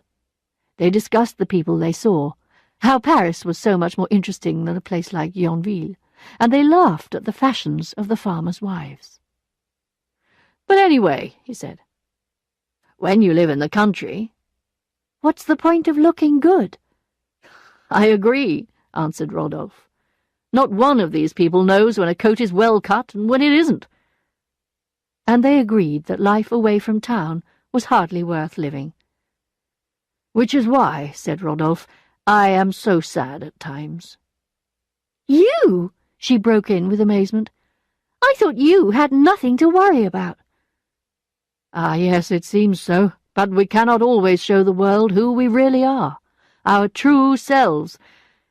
Whenever I look at a cemetery by moonlight, I ask myself if I wouldn't be happier lying there asleep with the rest of them." "But what about your friends? You don't think of them?" "My friends? What friends? What friends have I got? Who cares about me?" So they walked on arm in arm, ignoring the arrival of the guests of honour, Emma leaning against this strong man with such pain in his heart. As the crowd gathered to hear the speeches, Rodolphe, accompanied by Madame Bovary, went up onto the first floor of the town hall into the empty council meeting-room. He fetched 2 chairs, and bringing them close up to the window, they sat down side by side. As soon as the speeches began, people quietened down a little, and Emma leaned forward to see better.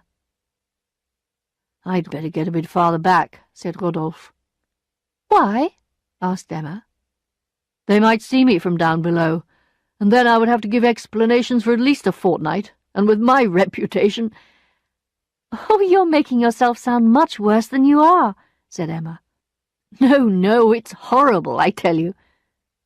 The voice of the next speaker went on like an angry insect in the hot sun. "But," added Rodolphe, "the world may be right." "What do you mean?" she asked. "Well," he said, "don't you know that there are some people who are never at peace? People who desire dreams and action, the wildest pleasures, but after passion comes regret." She looked at him as if he were a traveller who has journeyed through strange and far-off lands. "We poor women, we never have such good reasons for regret," she said. "Ah, but to behave as badly as I have, does not make you any happier. But does one ever find happiness? Yes, one day, he replied. The speaker continued to praise the farmers, their animals, and their rich fields. Some listened, and some began to sleep in their seats, heads falling forward in the summer heat. Yes, said Rodolphe. You don't have to think about it. One day you meet someone, and the horizon opens up in front of you. There are no more questions. It's as if you have already met one another in your dreams. Here he looked at Emma. There in front of you is the jewel you have been looking for. There, before your eyes. Nevertheless, you dare not believe it. You cannot see clearly. It is as if you had just stepped out of the darkness into the light. And as he said this, Rodolphe passed his hand over his face. Then he let it fall on Emma's, who took hers away. Still the speaker read on, praising those who did their duty on the land. Ah, there he goes again, said Rodolphe. Duty, duty, always duty. I'm sick to death of the word. We must follow our hearts. That is our true duty. Yes, but, said Madame Bovary, don't you also think we must follow the laws of society? Ah, but there are two laws, he replied. There is the little, unimportant, man-made law, always changing, made by fools like that one down there. And there is the other, which never changes, and is all around us, like the countryside and the blue heavens that give us light. The whole square was now crowded with people. They could be seen leaning on their elbows at every window, others standing at their doors. In spite of the silence, the speaker's voice was lost in the air. It rose in broken phrases, interrupted here and there by the sound of chairs on the stones. Rodolphe had moved nearer to Emma, and said to her in a low voice, speaking rapidly, "Don't society's demands disgust you? The best feelings, the purest thoughts are attacked, controlled, and if at last two souls do meet, they cannot unite. They will try, they will call out to each other, but sooner or later, in 6 months, 10 years, they will come together. They will love. They are born for each other." Lifting his face towards Emma, he looked closely at her. She noticed in his eyes small golden lines coming from the dark centre. She smelt the perfume on his hair, and she half closed her eyes to breathe it in. She took off her gloves, she wiped her hands, then tried to cool her face with her handkerchief. Through the sound of her blood beating in her ears, she heard the sound of the crowd and the voice of the speaker telling them to work harder, to be good citizens. Now Rodolphe took her hand, and she did not take it away. As the names of the prize-winners in the show were read out below, he told her he had never loved anyone before her, and he would love her for the rest of his life. He pressed her hand and felt its warmth and life, like a bird held for a moment, perhaps trying to escape, perhaps responding. "Oh, thank you," he cried. "You do not reject me. How sweet you are. You know that I am yours." Suddenly the wind rose, shaking the curtains and causing the peasant women in the square to hold on to the wings of their white hats. The speaker began to speak more quickly, more enthusiastically, but neither Rodolphe nor Emma were listening. They sat and looked into each other's eyes. Their lips were dry, their bodies full of desire, and Emma no longer felt a need to resist. Down in the square the speakers continued, the prizes were given. The celebrations would be over soon. Madame Bovary took Rodolphe's arm, and he walked with her back to her house. They said good-bye at her front door, after which he went and walked in the fields near the river.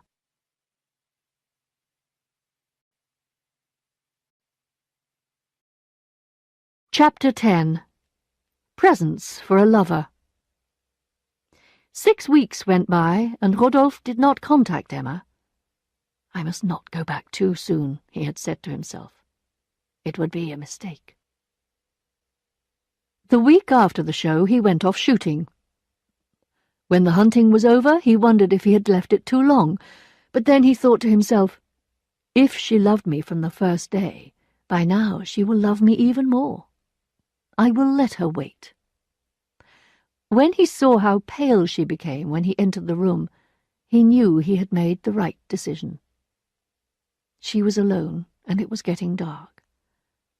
Rodolphe remained standing, and Emma was barely able to answer his first greeting.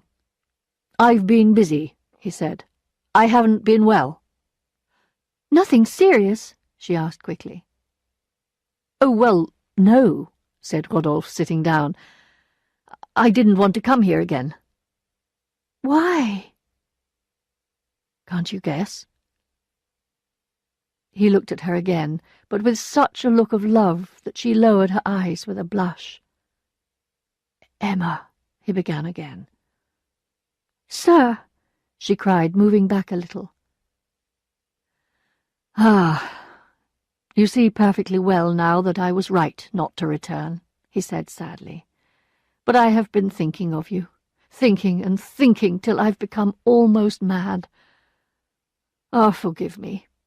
I'll go away, far away, and you will never hear of me again. But today, somehow, it seemed that something, I don't know what, made me come to you. Who can help falling in love with someone who is so beautiful, so charming?" It was the first time in her life Emma had heard such words. She turned towards him with tears in her eyes. "Oh, how kind you are," she said. "No," he said. "I love you, that's all. You know I do, don't you? Tell me you know it. Just one word, one little word." And Rodolphe began to go down on his knees. But there was a noise of someone moving around in the kitchen, and he noticed that the door was not closed. "It would be so kind of you," he said, getting up, "if you could let me see your house. It's such a charming place." Madame Bovary said she would be happy to do this, and they were just getting up when Charles came in. "Good morning, doctor," said Rodolphe. "Madame," he continued, "was talking to me about her health. I was saying that a little horse-riding might be a good thing." "An excellent idea. You should do that, darling." When she replied that she had no horse, Monsieur Rodolphe offered to lend her one. She refused, and he did not insist, and that was the end of the visit. "Why didn't you accept Monsieur Boulanger's offer? It was very good of him," said Charles when they were alone. She said that perhaps people would think it rather odd. "Well, who cares about that?" said Charles. "Health, that's the main thing. It was silly of you." "And how do you expect me to go riding when I haven't got the right clothes?" "We will get you some," he replied. The promise of new clothes was enough to make Emma change her mind. When Emma's riding clothes were ready, Charles wrote to Monsieur Boulanger saying that his wife could go any time, and that they were grateful for his kind offer. Next day, Rodolphe appeared at Charles's door with 2 horses. He had put on a pair of new riding boots, telling himself that she had certainly never seen anything like them before, and Emma was charmed with the way he looked. As soon as he felt the grass under him, Emma's horse started to move more quickly, and Rodolphe came along beside her. Every now and then they exchanged a word or two. She rode with her head a little forward, her hand well up and her right arm stretched out, and she let herself follow the movements of the horse. They rode on like this for 15 or 20 minutes until, at the top of a small hill, the horses stopped. It was early in October, and a thin mist was spread over the land. Sometimes the sun would shine through a break in the clouds and light up the distant roofs of Yonville, with the gardens near the water, the yards, the walls, and the church. Emma half closed her eyes to see her house, and never had this poor village in which she lived seemed so small. After a moment, Rodolphe and Emma turned off and rode along the edge of the wood. She turned away her head every now and again to avoid his eyes, and saw only the trunks of the trees. Just as they entered the wood, the sun came out. "God is with us," said Rodolphe. "You think so?" she answered. "Come on, come on," was his reply. The path narrowed as they went into the wood, and sometimes, to keep away the branches, he rode close up to her, and Emma felt his knee rubbing against her leg. The sky was blue now, and not a leaf moved. They got down from their horses, and Emma walked a little further down the path. Rodolphe came up behind her, stretched out his arm and put it round her waist. She made an effort to break away, but he continued to hold her, so she turned and walked back towards where they had stopped. "Oh, stay," said Rodolphe. "We must not go yet, stay." And he took her to a little pool, whose surface was covered with small green water plants. "It is wrong of me, wrong, wrong," she cried. "I am mad to listen to you." "Why? Emma, Emma!" "Oh, Rodolphe!" she cried, dropping her head against his shoulder. With a deep sigh, she threw back her head, giving her white neck to his kisses, and almost fainting, in tears, her whole body shaking with emotion, hiding her face in her hands, she surrendered herself to him. When evening began to fall, the sun, shining through the branches, was bright in her eyes. Everywhere was silence. She could feel her heart as it began to beat again. She could feel the blood moving through her body like a stream of milk. And then, far, far away, beyond the wood, on the hills across the valley, she heard a cry, strange and distant, a voice that hung in the air, and she listened to it in silence.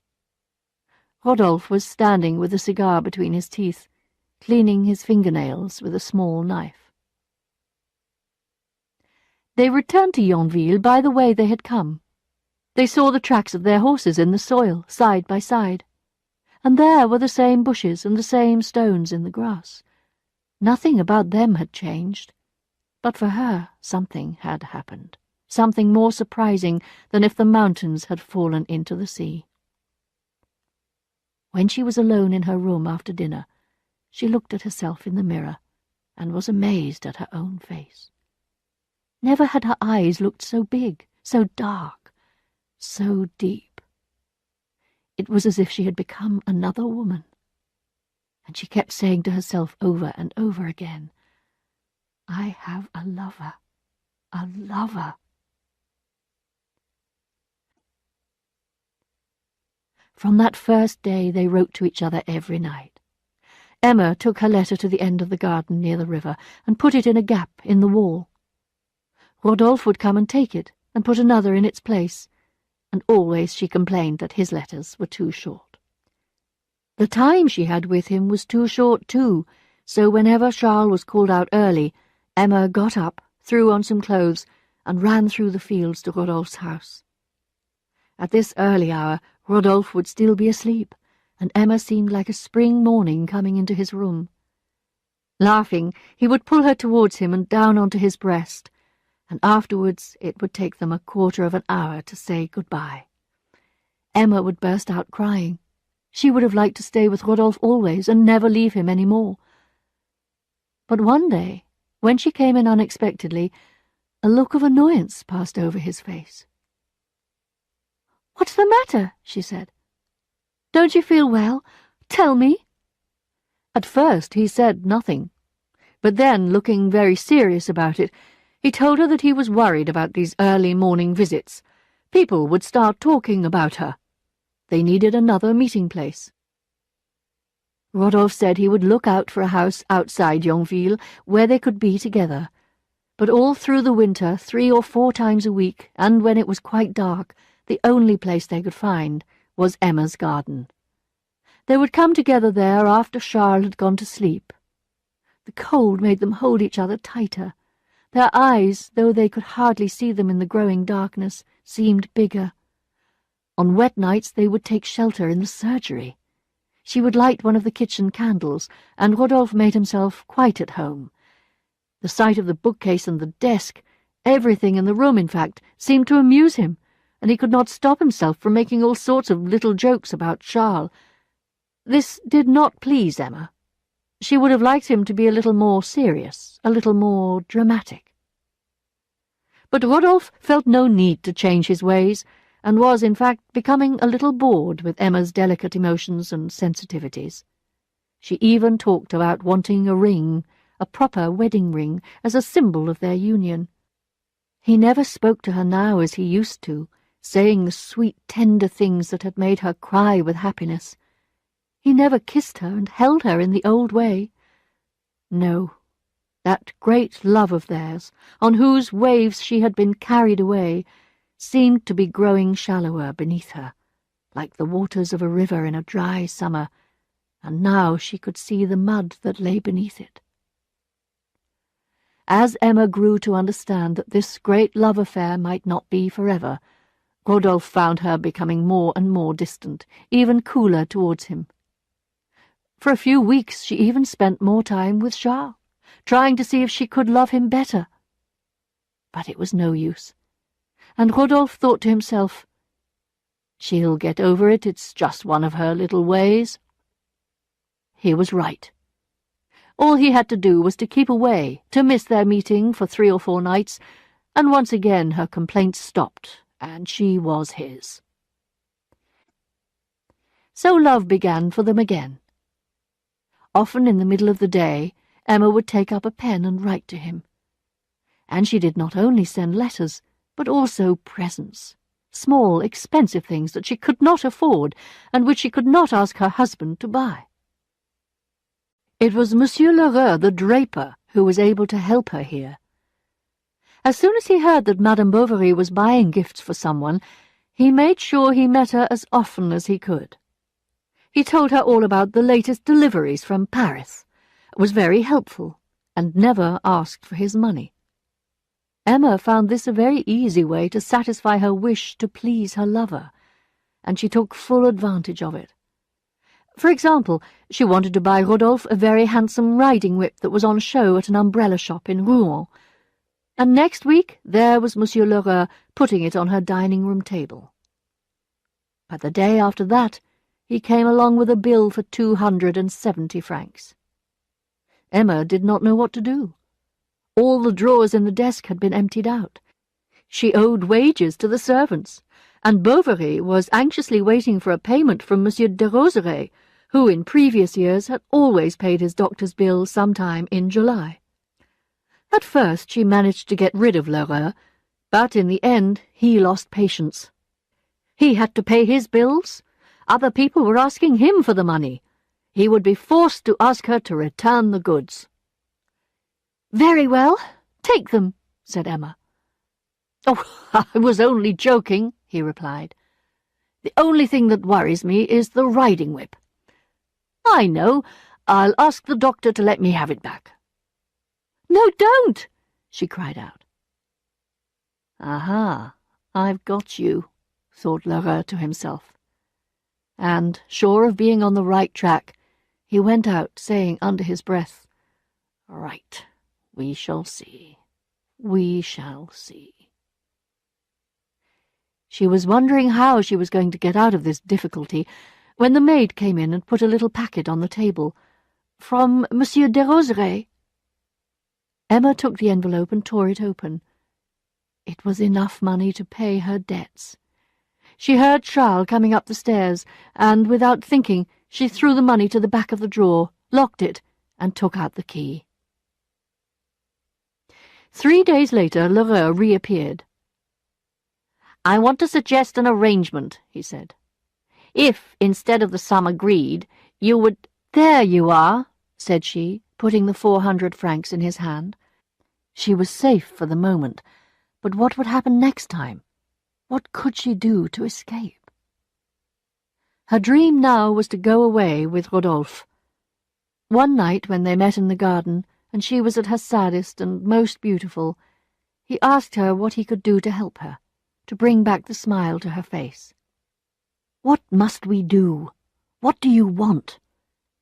"Take me away," she cried. "Take me from here. Oh, I beg you." "But—" Rodolphe began. "Yes?" "What about your little girl?" She thought a minute or two and then answered, "We'll take her with us. It's the only thing to do." "What a woman," he said to himself as he saw her disappear. Someone was calling. But now Emma believed that she would be able to escape, and this became her only topic of conversation with Rodolphe. She would lean her head on his shoulder and whisper, "Ah, when we are in the coach, can you imagine it? Is it possible? It seems to me that the moment I feel it moving, it will be as if we were going up in a balloon, as if we were going to the clouds. Do you know, I'm counting the days. Aren't you?" Never had Madame Bovary looked so beautiful as now. Charles thought her as delicious as on the day she became his bride. When he came home late at night, he did not dare to wake her. The night lamp threw a ring of light on the ceiling as she lay sleeping beside her daughter. Charles would stand and look at them, dreaming of the future, of his beautiful wife and his growing child. But he was not in Emma's dreams. She was heading for a new land in a coach pulled by 4 white horses and with her lover by her side. She was so certain she would be leaving that she sent for Monsieur Lheureux and ordered a heavy travelling coat and a travelling case. She told him to keep the things at the shop when they arrived, and she would collect them in a week or 2. It was, in fact, the following month that they were going to run away. She would leave Yonville as if she were going shopping in Rouen. Rodolphe would have booked the seats, arranged the passports, and written to Paris in order to have the mail coach all to themselves as far as Marseille. There they would buy a carriage and go right through to Genoa. In all this planning, the child was never mentioned, and Rodolphe avoided any reference to her. Perhaps Emma had given up the idea of taking her. However, Rodolphe then found he needed a fortnight to complete certain business matters. Then, after a week, he needed another fortnight. Then he found he was not feeling very well, so there was another delay, and then he went away on a journey. The whole of August went by, and finally, after all these delays, the date of their departure was fixed for the 4th of September, a Monday. On the evening of their last Saturday in Yonville, Rodolphe came to see her earlier than usual. "Is everything ready?" she asked. "Yes." "You're sad," said Emma. "No, why?" "Is it because you're going away?" she went on, "leaving the things you love, the things that have been your life?" "Oh, I understand.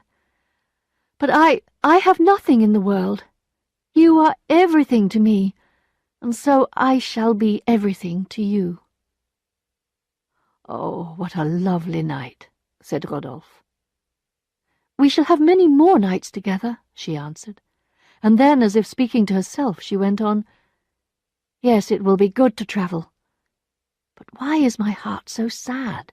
Is it fear of the unknown, or the break with all I have been used to, or else— No. It is because I am too happy in my happiness. How weak I am. Forgive me." "There is still time," he exclaimed. "Think, you may regret it later." "Never!" she cried. The clock struck 12. "Midnight," she said. "Tomorrow is already here. We have just one more day to wait." He rose to go. "You've got the passports?" "Yes." "You haven't forgotten anything?" "No." "You're sure?" "Quite sure." "You'll be waiting for me at the Hôtel de Provence, won't you? At 12 o'clock? He nodded. "Tomorrow, then," said Emma, and she watched him go. He did not look back. After a few minutes, Rodolphe stopped, and when he saw her white figure disappear into the shadows, his heart began to beat so wildly that he had to lean against a tree to keep himself from falling. What a fool I am. But never mind, she was a fine little woman. And as he said it, Emma's beauty, the thought of all the times they had had together, came back into his mind.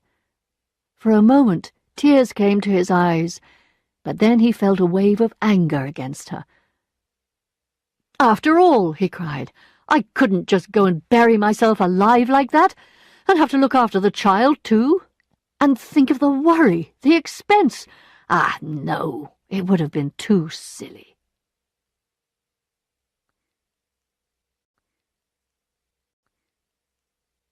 Chapter 11. Goodbye. The letter Rodolphe wrote that evening ended with the words, "I shall be far away when you read these sad lines. I have made up my mind to go at once, so that I cannot see you again.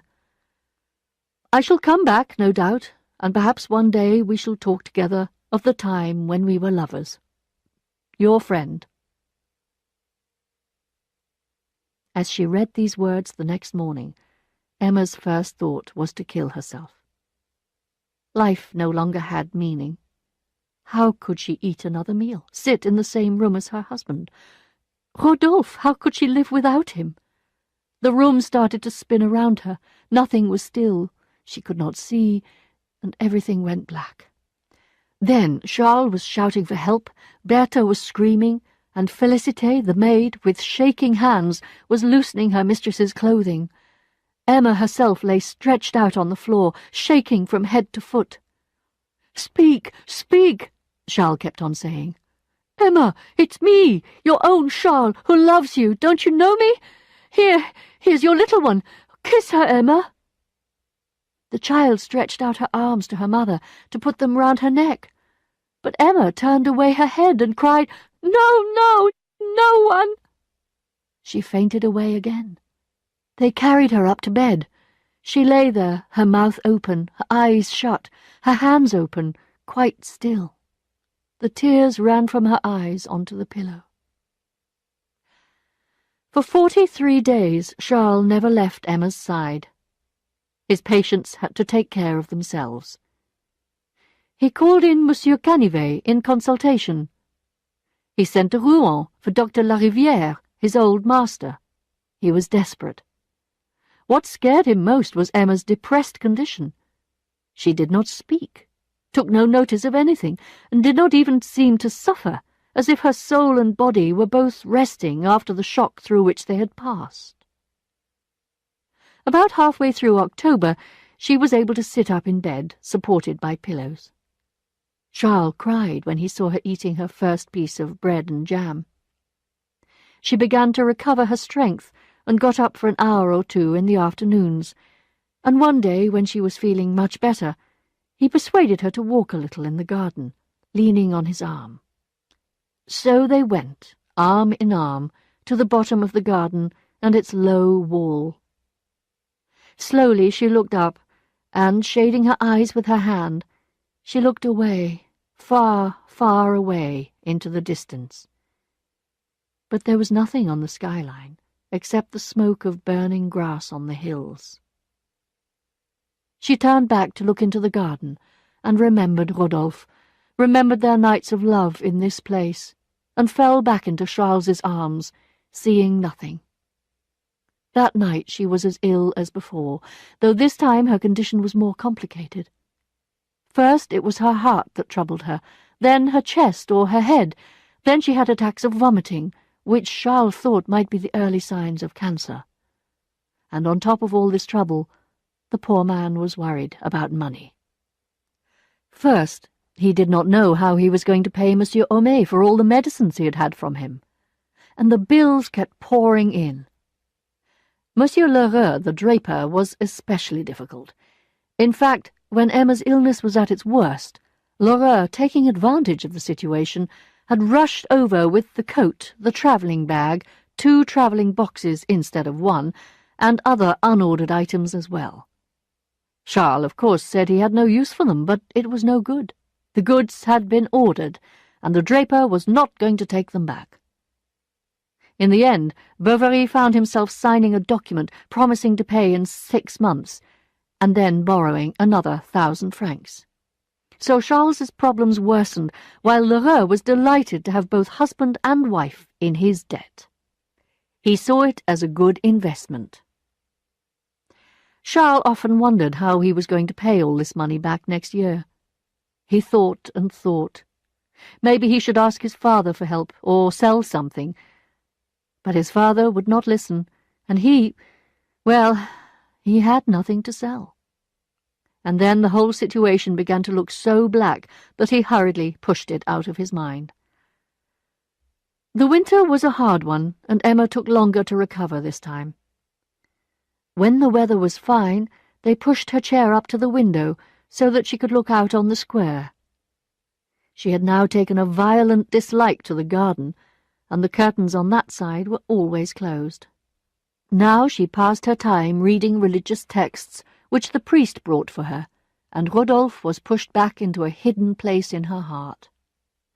And although her recovery continued, she was so much changed that she even enjoyed the company of the respectable married women of Yonville. When the spring came, she had the whole garden torn up from end to end. Her old energy had begun to return as her health improved, and although Monsieur Bournisien, the priest, still continued to visit her every day, she went to church less often. She began to enjoy time spent out of doors, looking over the new garden, even sitting outside with Charles and Monsieur Homais in the warmer evenings. It was on one of these evenings, as Monsieur Homais talked about the pleasures one could gain from literature and music, that the idea of going to see Lucia de Lammermoor at the theatre in Rouen was raised. Emma was against the idea at first, but Charles felt that the change would do her good, and he wanted to give her a little pleasure, despite his debts and their other worries. So Monsieur and Madame Bovary drove into Rouen on the Friday coach and got down at the Hôtel de la Croix-Rouge in the Place Beauvoisine. Leaving Emma at the hotel, Charles at once went out to buy tickets for the theatre.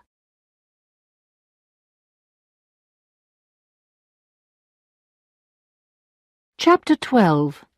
A Visit to the Theatre. Emma was pleased that her husband had bought good seats, and when she sat down she could not resist a little smile of pride as she looked at the ordinary people down below. Soon the candles were being lit, the musicians were taking their places, and the opera was starting. When they began to play, she lost herself in the music, her eyes almost blinded by the richness of the colours, the beauty of the singers. And their voices, their beautiful bodies dressed in the finest clothes you could imagine, their noble emotions, it was too much. Poor Charles, however, could understand none of it. "Why is he so unkind to her?" he whispered. "But he isn't," she answered. "He's her lover." Emma tried to explain as well as she could, but he confessed that he could not follow the story because all this music stopped him from hearing the words. "What does it matter?" said Emma. "Be quiet." "Well, you see," he answered, leaning over on her shoulder, "I like to understand things. You know I always do." "Oh, please be quiet," she cried impatiently. So Charles sat in silence while Emma became more and more involved in the story of the tragic heroine, a story which made her think about her own life. As the singer came to the front of the stage, supported by her women, white flowers in her hair and as pale as death, Emma began dreaming of her own marriage. She saw herself back again on the little footpath when she and her father were making their way to the church. Why had she not fought against her father, as Lucia had done? Instead, she had been happy and light-hearted, never realizing how she was throwing herself away. The curtain fell at the end of the first act. Emma wanted to go out. The corridors were crowded with people, and she sank back in her seat, feeling as if she could not breathe. Charles thought she was going to faint and rushed off to the bar to get her a glass of water. When he returned with the water, he also brought the news that he had seen Monsieur Léon. Léon? The man himself is coming round in a minute to see you. And before these words were out of his mouth, the ex-clerk from Yonville came and sat beside her. He put out his hand, and Madame Bovary gave him hers, mechanically, as if obeying some force of attraction she could not resist. She had not felt this hand since that spring evening when the rain was falling on the green leaves, and they said goodbye standing beside the window. "Oh, how do you do? Imagine it! You here!" They could not talk now, as the opera had begun again, but from that moment she stopped listening. Everything seemed to be taking place far away, like the sound of music from a distant room. As soon as the opera had finished, all three of them went and sat in the open air, outside a café. They began by talking about her illness, Emma interrupting Charles every now and then for fear, she said, of boring Monsieur Léon. Then Léon told them how he was going to spend 2 years in a lawyer's office here in Rouen. He said that he needed the experience as the work in Normandy was very different from the kind of thing he had been doing in Paris. People coming away from the theatre passed along in front of them on the pavement, some still singing the tunes from the opera. Although Léon had not been impressed by the leading male singer, Charles, who had begun to understand things better towards the end of the show, had appreciated his voice and said he would love to hear him again. "Oh, well," said Léon, "he'll be giving another performance soon." But Charles replied that they were going home in the morning. "Unless you'd like to stay a little longer by yourself," he added, turning to his wife. When Léon saw that there was a chance Emma might be able to stay, he began to praise the singer, and Charles became even more certain that she must stay in Rouen for an extra night. "You can come back on Sunday. It's silly of you not to stay if you feel it's doing you even the slightest bit of good." And so it was arranged that Charles would return to Yonville in the morning, and Léon would go to the opera with Madame Bovary on the following evening. Since leaving Yonville, Léon had not forgotten Emma. In Paris he had worked at his studies, and had not had the wild time he had imagined. It had been a happy but unexciting period, and he had sometimes dreamed of the love that might have been between them. Seeing her again after 3 long years, all his hopes returned. This time he thought he really would have to bring things to a conclusion. He was less shy now, more sure of himself, and after his time in Paris he felt quite confident that he could have his way with this country doctor's wife. He would not have been brave enough to make the attempt in Paris, but away from the capital he had the courage. When they met the following afternoon, he did his best to make himself interesting to her. He talked, therefore, about how unhappy he had been since he left Yonville, and how his dreams had been disappointed. "If you only knew," she said, "the dreams that I have dreamed." And tears shone in her beautiful eyes as she raised them to the ceiling. "And I, too," cried Léon.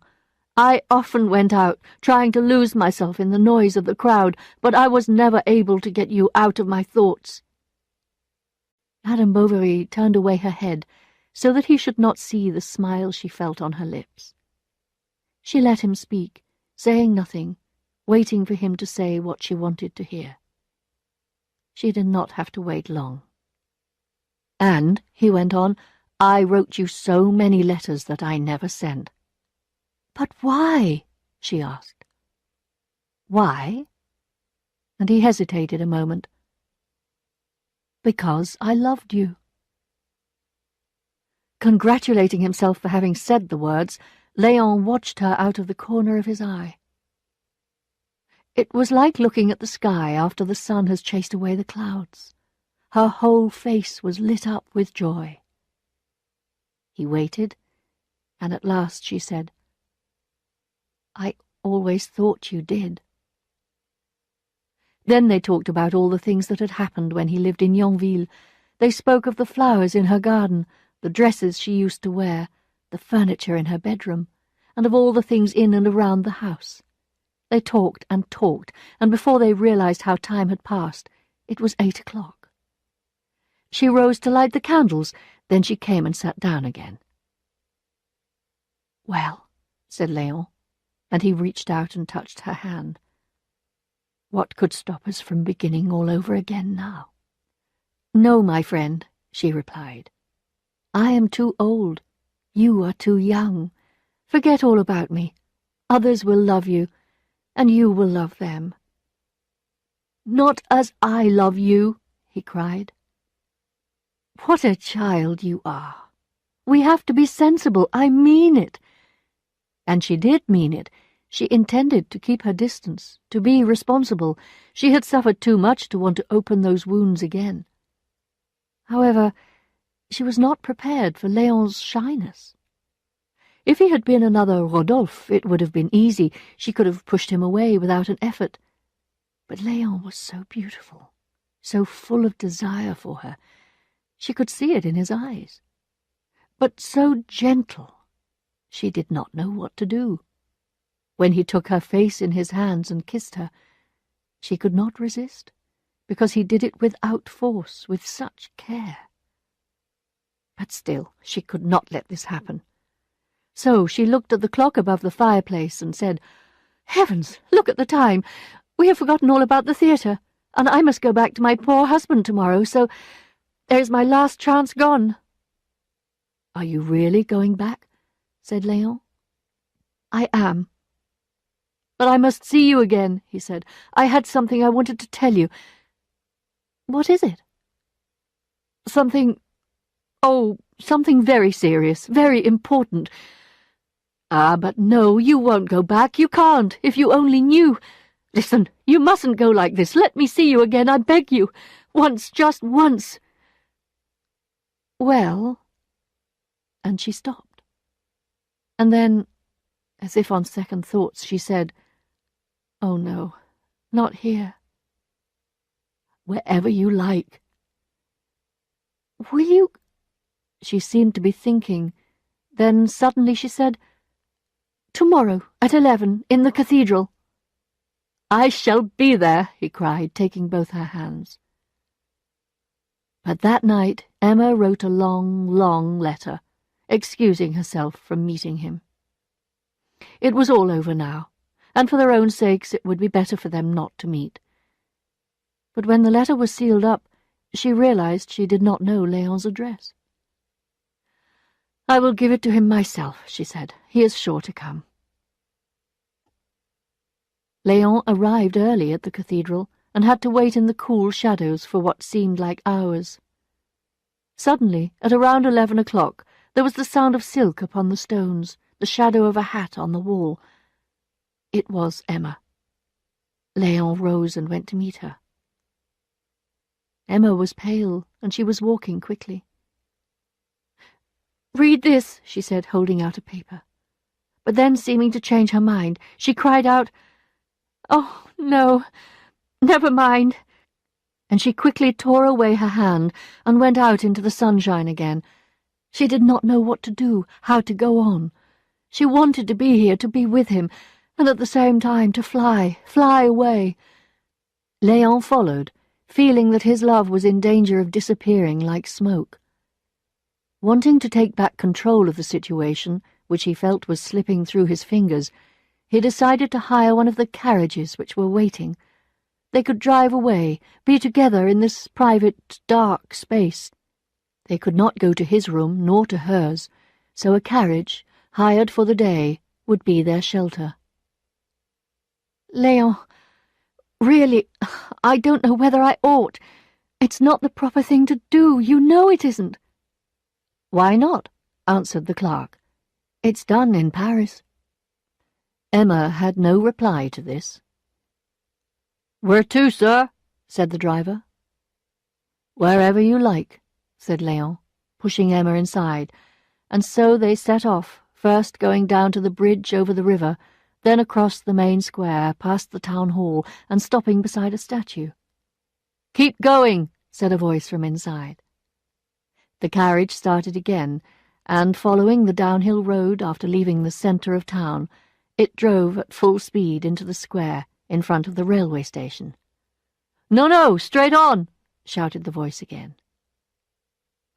The driver took them out of town, through the big gates, down to the waterside.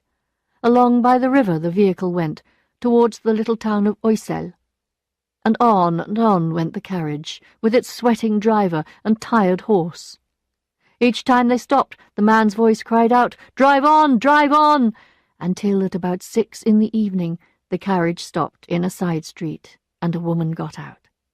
She walked away with her face hidden, looking neither to the right nor to the left.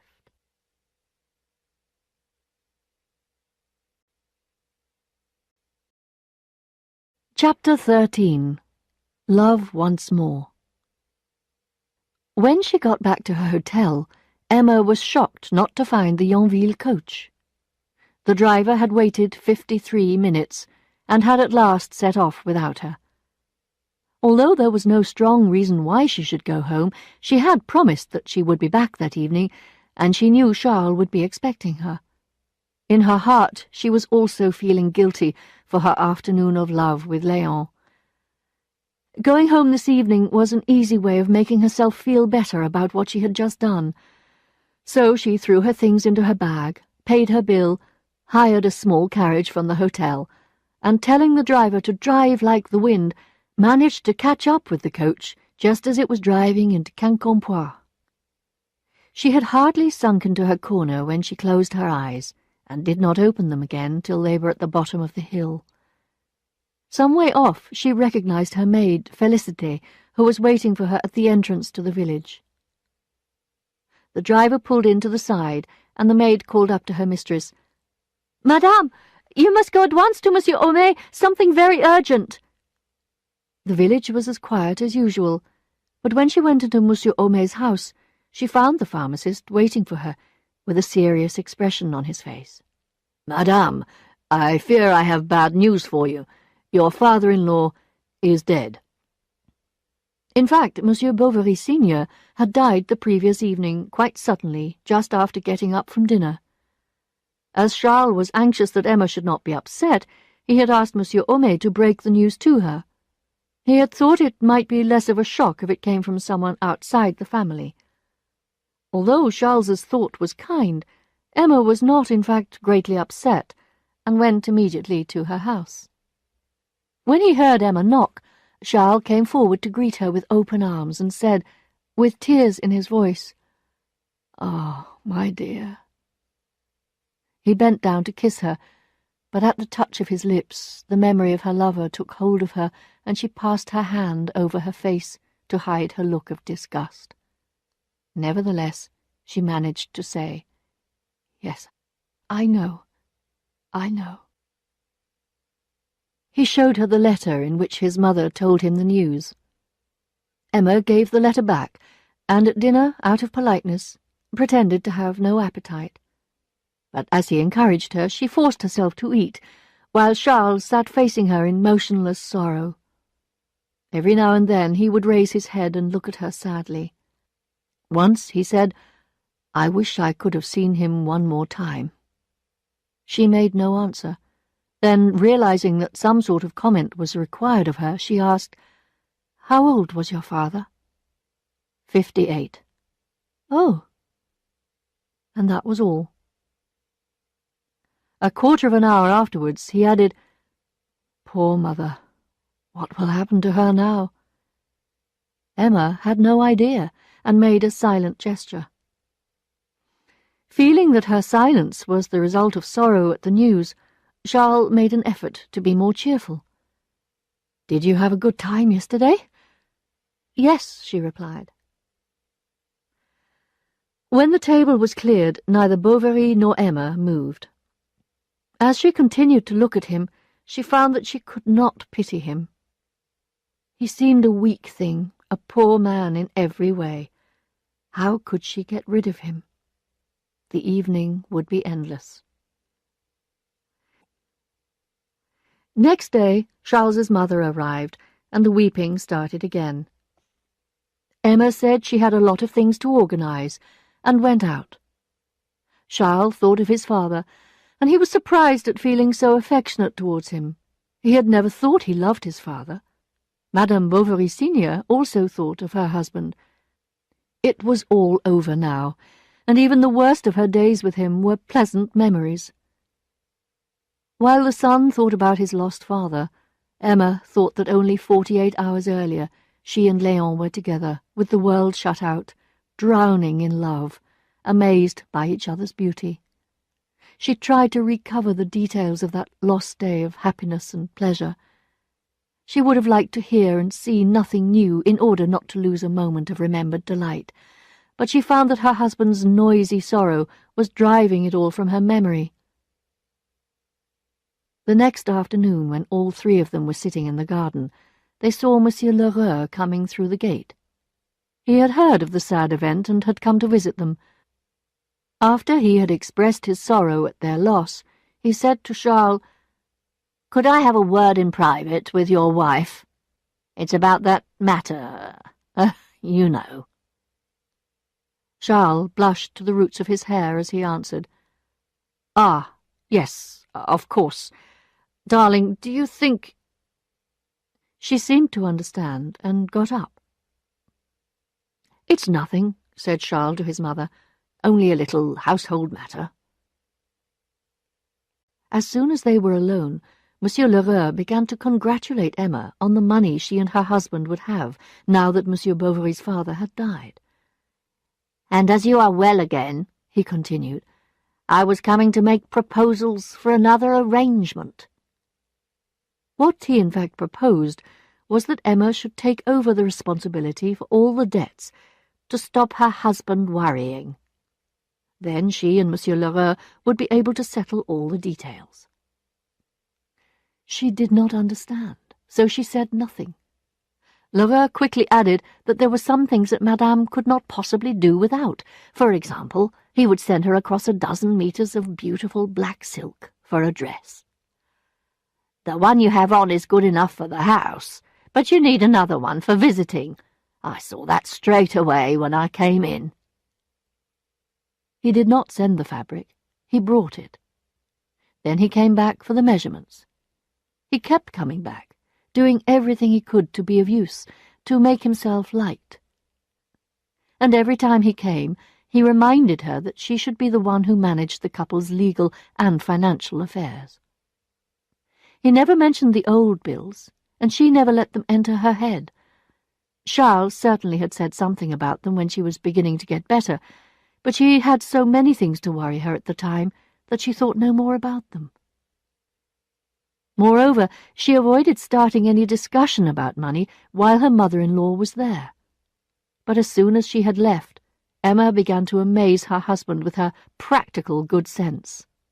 They really did have to manage things better. She used a number of technical terms, spoke impressively about planning for the future, and never missed a chance of exaggerating how complicated it would be to make the right arrangements. Finally, she put in front of him one day a form which gave her the power to manage all his financial affairs. She had profited well from Lheureux's lessons.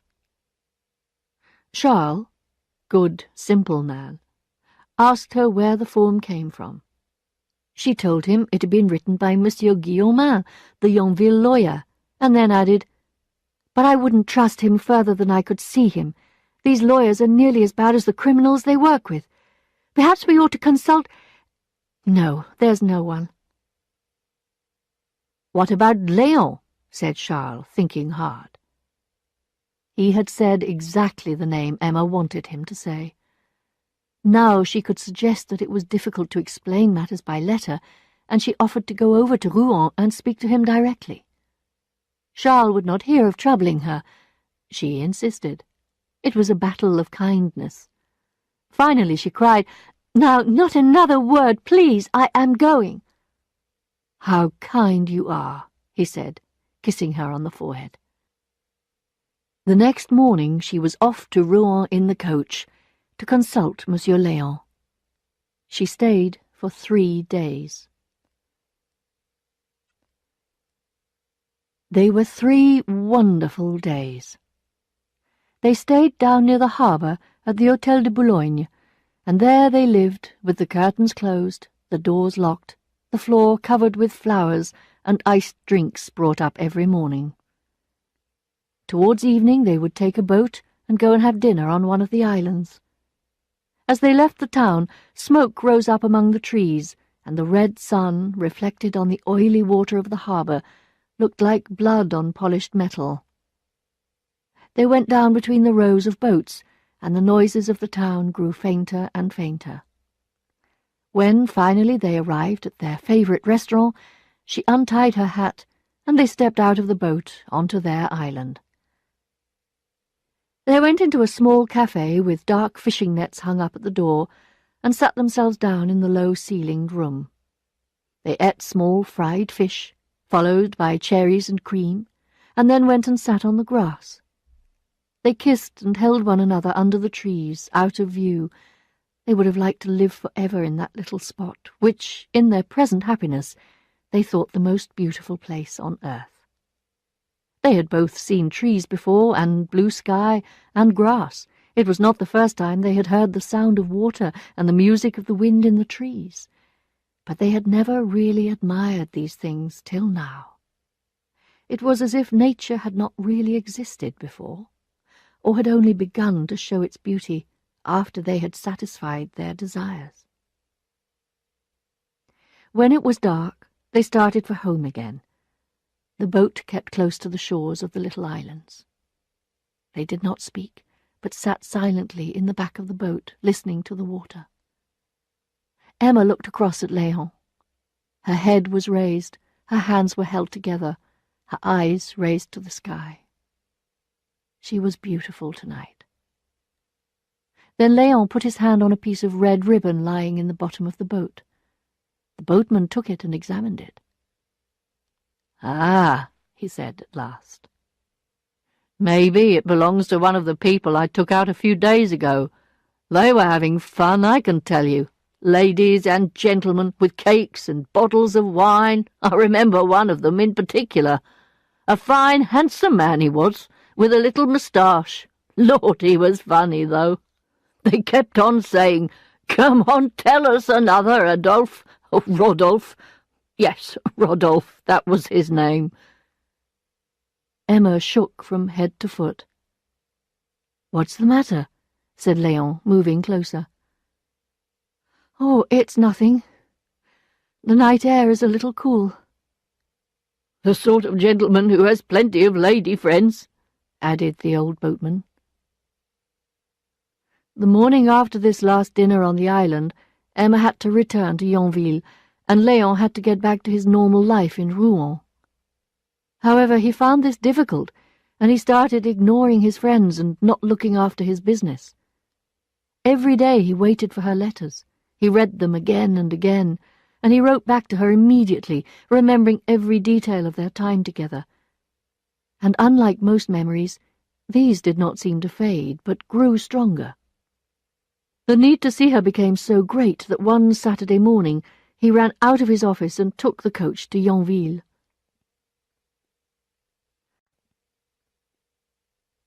When he came to the top of the hill above the village, and looking down over the valley saw the church tower, he felt like a man who has gone abroad and made his fortune and now returns to visit his native village.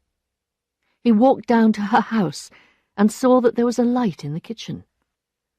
He watched to see if he could catch sight of her shadow behind the curtain, but nothing could be seen. Madame Lefrançois met him and could not believe her eyes. He had dinner in the little dining room, as in the old days, but alone.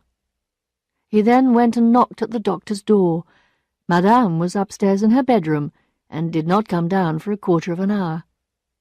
The doctor appeared delighted to see him, and, to their regret, stayed at home all that day and the next. The only chance to see her alone came very late in the evening, in the lane at the end of the garden, the lane where she used to meet the other one. There was a thunderstorm, and they talked under an umbrella, with lightning flashing all around them. Their separation was becoming impossible to bear. "I would rather be dead," she said, holding him, with tears in her eyes. "Goodbye, goodbye. When shall I see you again?" They turned back for one last kiss, and she promised to find some way of seeing him regularly, at least once a week. She was full of hope. She would soon have some money to play with. In fact, she was soon behaving as if she had all the money in the world. She bought a pair of yellow curtains for her bedroom, which Monsieur Lheureux had told her were a bargain. She had dreams of a carpet, and Lheureux, saying that to want a carpet was not like wishing for the moon, helped her to get one. She had begun to depend on Lheureux. She sent for him 20 times a day, and he immediately stopped what he was doing and came to see Madame. It was a dangerous friendship for Emma. It was about this time, around the beginning of winter, that she suddenly appeared to develop a tremendous enthusiasm for music. One night, while Charles was listening to her, she began the same piece over again, stopping 4 times, finding fault with herself each time. He, never noticing any difference, cried, "Oh, well done! Splendid! What did you stop for? Go on!" "Oh, no, it's too bad. My fingers feel as if they were stiff with rust."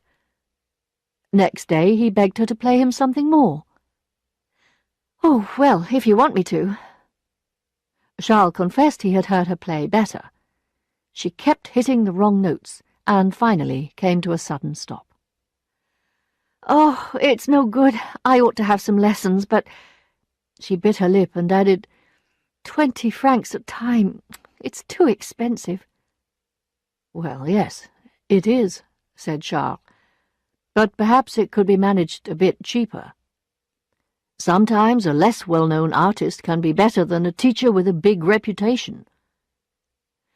"They are not easy to find," said Emma, and did not open the piano again, although whenever she went near it, if Charles was in the room, she would say sadly, "Ah, my poor piano."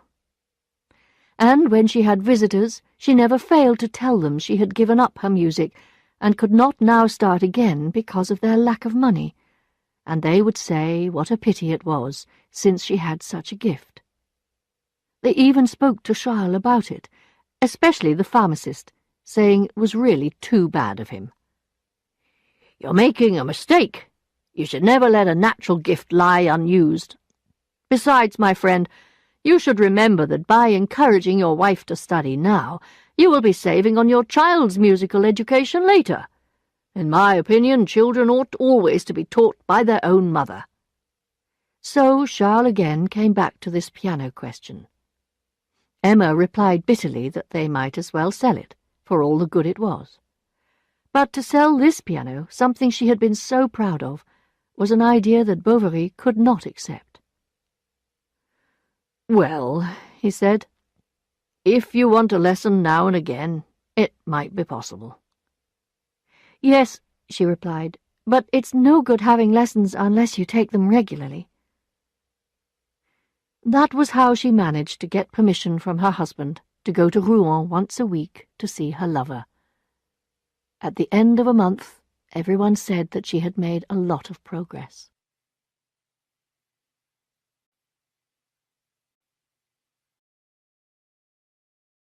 Chapter 14. Debts. Thursday was the day. She got up and dressed very quietly in order not to disturb Charles, and took the early coach to Rouen, arriving just as the city was beginning to wake up. For fear of being seen, she usually avoided the main streets, going instead down narrow lanes and alleys until she reached the Rue Nationale and turned down a side street. And yes, there he was. Léon made no sign, but continued on his way. She followed him until they came to the hotel.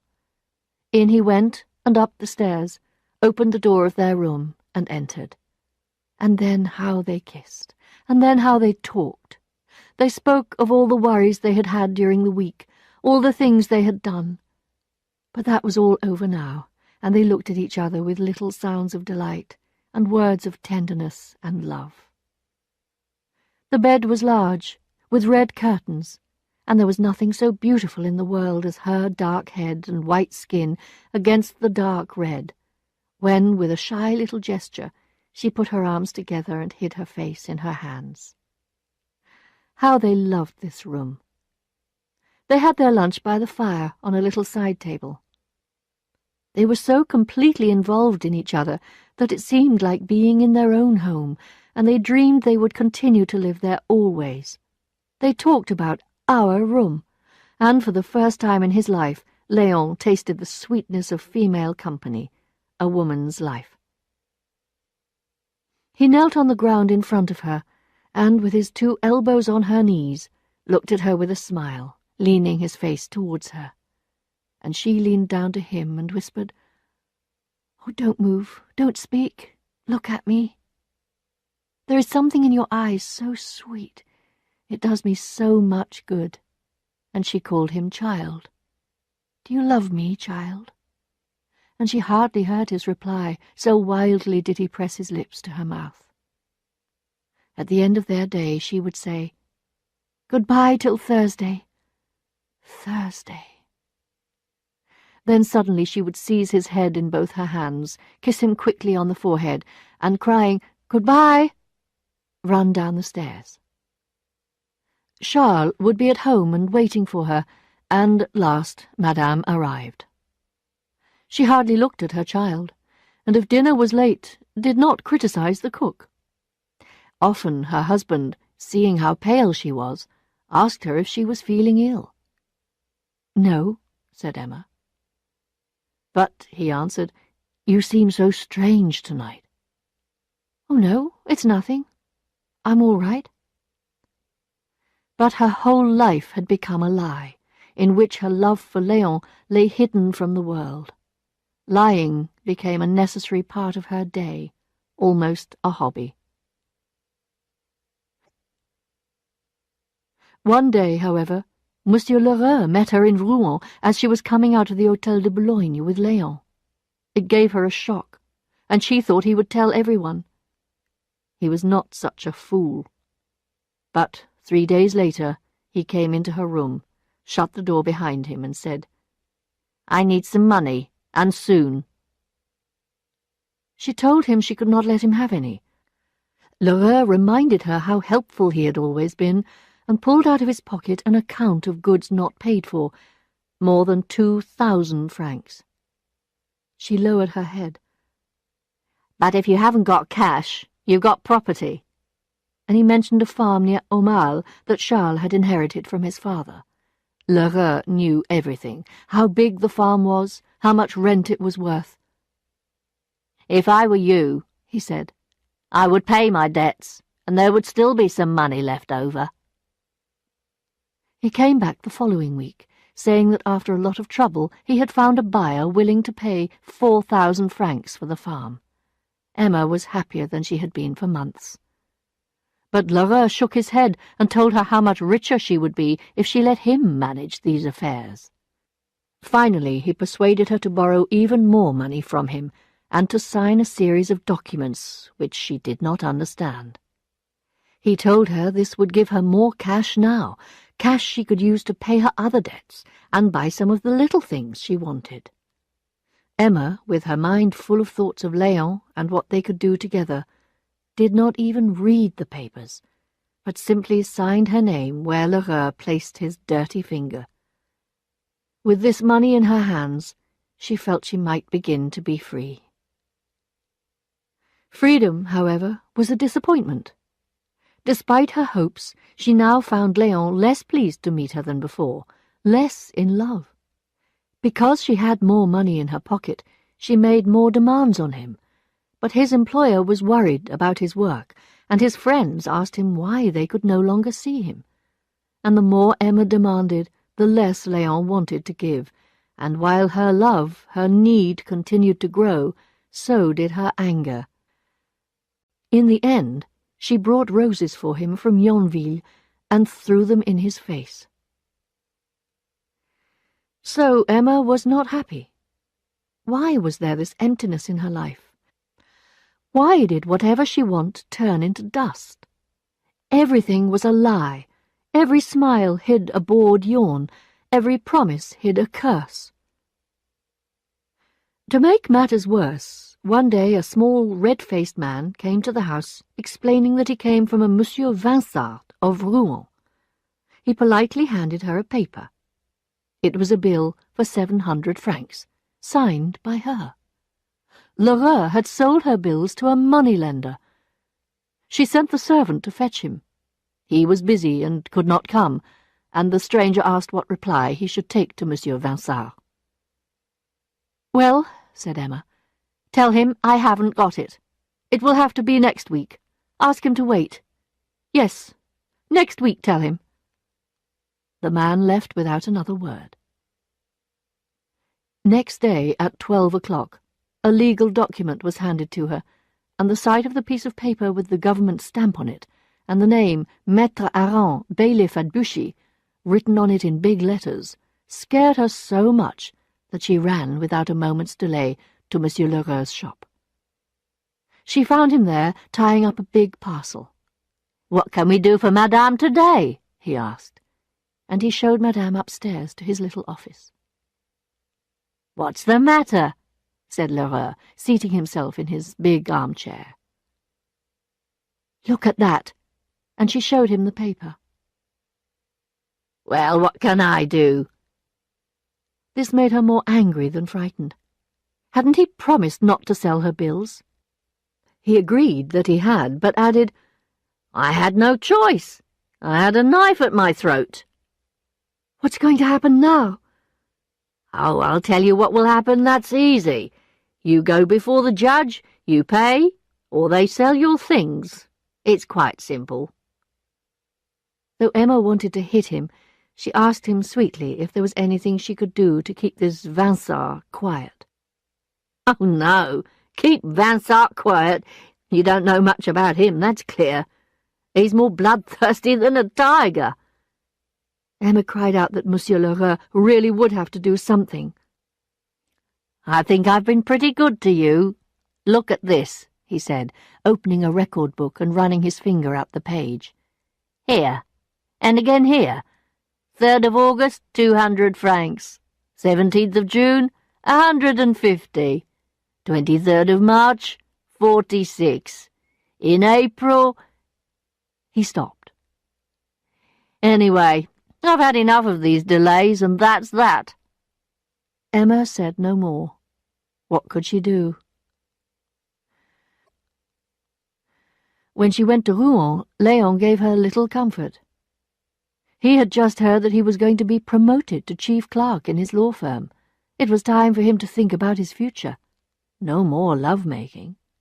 Besides, it rather bored him now when Emma began weeping on his chest, and he had grown tired of so much emotion. Feeling him withdraw from her, she now began to wonder how she could get rid of him. She even began to wish that something terrible would happen which would force them to separate. She stopped her excuse of music lessons and her visits to Rouen. She stayed in her room, too depressed to pay attention when more legal demands for money came to the house, too depressed to talk to her husband or her child. She would have liked to stop living, or else to go on sleeping forever. However, she could not stop the world coming to her, and one morning, 2 weeks after the first visit by Vinsart's man, Félicité brought her a piece of grey-coloured paper. She took it and read the complicated legal language which told her the simple truth that within 24 hours she had to pay the total amount of 8,000 francs. Lower down she read the words which told her that if she did not do this, all her household goods would be sold. What could she do? 24 hours. That meant tomorrow. Maybe Lheureux was just trying to frighten her, that's what it was. She went to see him. "Do you know what's happening?" she said. "I suppose it's a joke." "It isn't." "What do you mean?" He turned to her slowly, and then, folding his arms, said, "Did you think, my little lady, that I would keep on supplying you with goods and money forever, simply for the love of it? Be fair. I must recover my money one way or the other. Anyway, It's not me, it's Vincent. Couldn't you possibly? I can't do anything. But just look at it like this. And she began to say she had not known. It had taken her by surprise. She begged and prayed. She even put her white hand on Lheureux's knee. "That's enough of that," he shouted. "Anyone would think you were trying to make love to me." "You horrible man!" "Well, who's got a temper?" he said with a laugh. "I'll tell everyone what you've done. I'll tell my husband." "All right, but I don't think your husband will be very pleased when he understands what you've been doing." She fell back as if someone had hit her in the face. And then he went close up to her, saying sweetly, "It's not very pleasant, I know, but after all it never killed anybody, and it seems that it's the only way to make you pay me back my money." "But where can I get it?" said Emma. "What about all those friends of yours?" And he gave her a look so searching and so terrible that she shook with fear. "I promise you," she said, "I'll sign any—" "I've had enough of you and your signatures." "And I can still sell—" "Don't be a fool," he said. "You've got nothing left to sell." "But if I brought you 3,000 francs, a quarter, a third, nearly all of it—" "No, it's no good." He pushed her gently towards the stairs. "I beg you, Monsieur Lheureux, give me a few days longer." And she burst into tears. "Oh, look, more tears." "But I'm desperate." "I don't care," he whispered in her ear, so close she could smell his sour breath, and then he shut the door.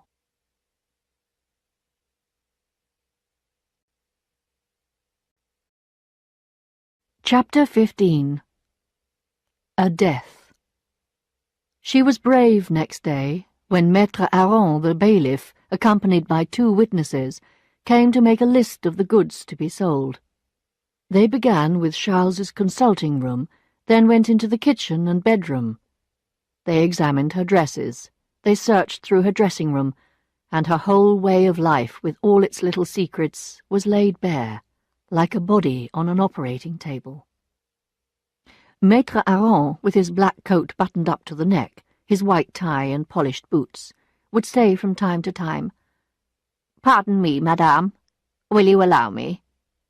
And he frequently made little comments such as, "Charming," "Very pretty." Then he would make some more notes. When they had gone through the rooms, they went up to the room under the roof. She had a desk up there in which she kept Rodolphe's letters. That had to be opened. "Ah, letters," said Maître Aron, smiling politely. "But allow me. I must make sure the box contains nothing else." At last they went, and Félicité returned. Emma had sent her to look out for Charles and keep him away. Charles that evening seemed rather worried. She looked at him, then at the curtains, the chairs, all the things which had made her a little happier, but which would now ruin them. The next day Emma went to Rouen to see if she could find a way out. She visited every banker she knew the name of. Some of them laughed in her face when they heard her story. All of them refused. At 2 o'clock she ran to Léon's office. She knocked at the door, but no one came. At last Léon himself appeared. "I've something I must say to you," she said. She was very pale. "Léon," she said, "I want you to do something for me." Then, taking him with her 2 hands and giving him a shake, she said, "Listen, I want 8,000 francs. "What? You're mad." "Not yet." And she told the story of what had happened, how she had let Lheureux lead her into disaster, and Charles knew nothing. She must have the money. "How do you expect me?" And her lover would do nothing to help her. She had nowhere to turn to. What must be, she said to herself. She was woken at 9 the next morning by voices in the square. There was a crowd of people outside, all trying to read a big piece of paper stuck to the wall of her house. "Madame, madame!" cried Félicité, rushing in. "It's a terrible shame!" And the poor girl held out a yellow paper which she had just torn off the front door. Emma read that all her furniture was to be sold. They looked at each other in silence. Servant and mistress had no secrets from one another. "If I were you, madame," sighed Félicité at last, "I would go and see Monsieur Guillaumin." "You would?" "Yes, you go. That's the right thing to do."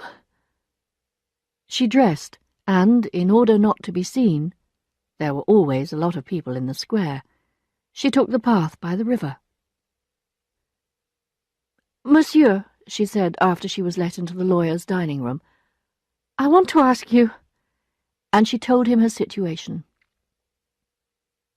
Maître Guillaumin knew all about it. In fact, he was a secret friend of L'Heureuse, and knew the story better than she did herself.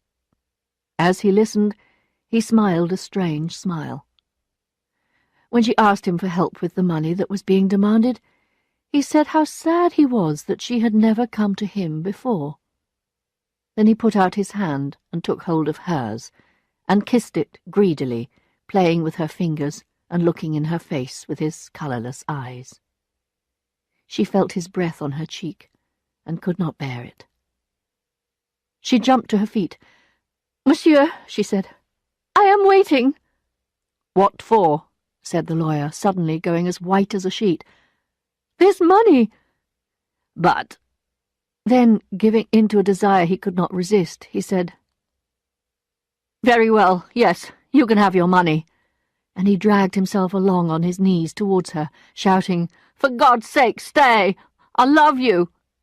He took her by the waist. Madame Bovary fell back with a terrible expression on her face, crying, "I know I have fallen, monsieur, but I am not to be sold!" And she turned and ran from the house. Félicité was waiting for her on the doorstep. "Well?" she asked. "No," said Emma. And for the next quarter of an hour they went together through the names of all the people in Yonville who might perhaps help her. But every time Félicité mentioned a name, Emma answered, "Do you really think so? Oh, no, I'm sure they wouldn't." "And the doctor will be here in a minute or two." "Yes, I know that. Leave me alone." Rodolphe. She had to see Rodolphe. He would help her. But what should she say? How should she begin? Emma entered the park by the side gate and walked to the house. She climbed the stairs and went to his room. He was sitting in front of the fire, with his feet up on the fireplace, just lighting a pipe. "Hello? Is that you?" he said, getting up quickly. "Yes, it's me. Rodolphe, I want to ask your advice." "You haven't changed. You are as charming as ever." "Ah," she answered bitterly, "sad charms. You said goodbye to them easily enough. Oh, Rodolphe," she sighed, "if you only knew, I loved you so." "You've been crying," he said. "Why is that?" Now she began to weep uncontrollably. "I am ruined, Rodolphe. I want you to lend me 3,000 francs. But... Hurrying over her words, she told him her story, to which he listened carefully. When she had finished, he looked sadly at her and replied, very calmly, "I haven't got it, dear lady." It was no lie. If he had had it, he would have given it to her.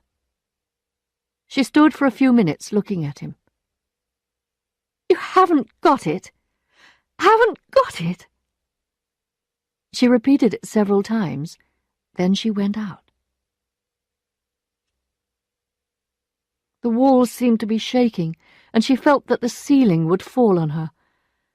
When she was outside, she felt a little better, But all her memories, all her ideas seemed to fill her head and burst in a single flash. She felt she was going mad. Night was falling, and dark birds were flying into the trees. The sky seemed full of balls of fire, falling slowly to earth, turning and turning. What could she do? How could she face the world? She went running down the hill, through the marketplace, and into the pharmacist's shop. The door was open, and no one was there, though she could hear Justin, the assistant, talking to Monsieur Homais. She entered the passage where the laboratory door was. On the wall hung a key labelled Room 6. It turned in the lock, and she went straight over and reached up to the third shelf, knocking over a small bowl which had stood beside it. "Is anyone there? Who is that?" She could hear Justin walking down the corridor. She must be quicker. She read the labels, her eyes desperately searching for one particular bottle, a bottle which might give her a way out of this impossible situation. "Is there anyone there?" She took down a blue jar with a small, handwritten label on it, pulled off the lid, and pushed her hand inside. She took it out full of a white powder which she began to eat then and there. Justin ran into the room. "Stop!" cried the boy, terrified, throwing himself on her. "Be quiet, they'll come! They will blame your master for not locking his room!" Then she left. They could do nothing to her now, and she felt a great peace in her heart. Charles had come back to the house just after Emma left it to find Rodolphe. He did not know what to do. He sent Félicité to the Homais, the Tuvache, l'Heureuse, the Lion d'Or, everywhere. Whenever anxiety for his wife lifted for a moment, he saw his own life ruined, his money gone, Bertha's future destroyed. How? Why? Not a word. He waited until 6 o'clock in the evening. Then, unable to stand it any longer, he went out along the road for a couple of kilometres, saw no one, waited, and then came back again. She had come home. What was the matter? Why? Tell me all about it. She sat down at her desk and wrote a letter, which she slowly closed, adding the date and the hour. Then she said, "You will read that tomorrow. Until then, I beg you, do not ask me a single question. No, not one." "But, oh, leave me!" And she lay down on her bed and seemed to fall asleep. She felt a bitter taste in her mouth, and it woke her up. She caught sight of Charles and shut her eyes again. She tried to keep awake, wondering whether she had any pain, but no, nothing yet. She could hear the clock, the sound of the fire. Charles was standing by the bed, and she heard the sound of his breathing. "Ah, it's nothing very much. Dying," she thought. "I shall just fall asleep, and it will all be over." She drank some water and turned her face to the wall. But there was still that horrible taste of ink in her mouth. "I'm thirsty. Oh, I'm so thirsty," she sighed. "What can it be?" said Charles, bringing her a glass of water. "It's nothing. Open the window. I can't breathe." And she began to vomit so suddenly that she hardly had time to take her handkerchief from under her pillow. He questioned her. She did not answer. She kept perfectly still, for fear the slightest movement would make her vomit again. And she began to feel an icy coldness rising from her feet to her heart. "Oh, it's beginning now," she whispered. "What did you say?" She kept moving her head gently from side to side, opening and shutting her jaws, as if she had something very heavy on her tongue. At 8 o'clock, the vomiting began again. Charles, examining the basin, noticed something white at the bottom. That's extraordinary. Most unusual, he said. No, no, you're wrong, she replied in a strong voice. Then, very lightly, he passed his hand over her stomach. She gave a horrible scream. He stepped back, terrified. Then she began to shake, and became paler than the sheet that she was holding. Her heartbeat was irregular. There were drops of sweat on her face. Her eyes stared without seeing, and she answered every question with a shake of her head. She even smiled 2 or 3 times. Gradually her breathing became noisier. Then she started to scream. "Oh, God, it's terrible!" He threw himself on his knees at her bedside. "Tell me, what have you eaten?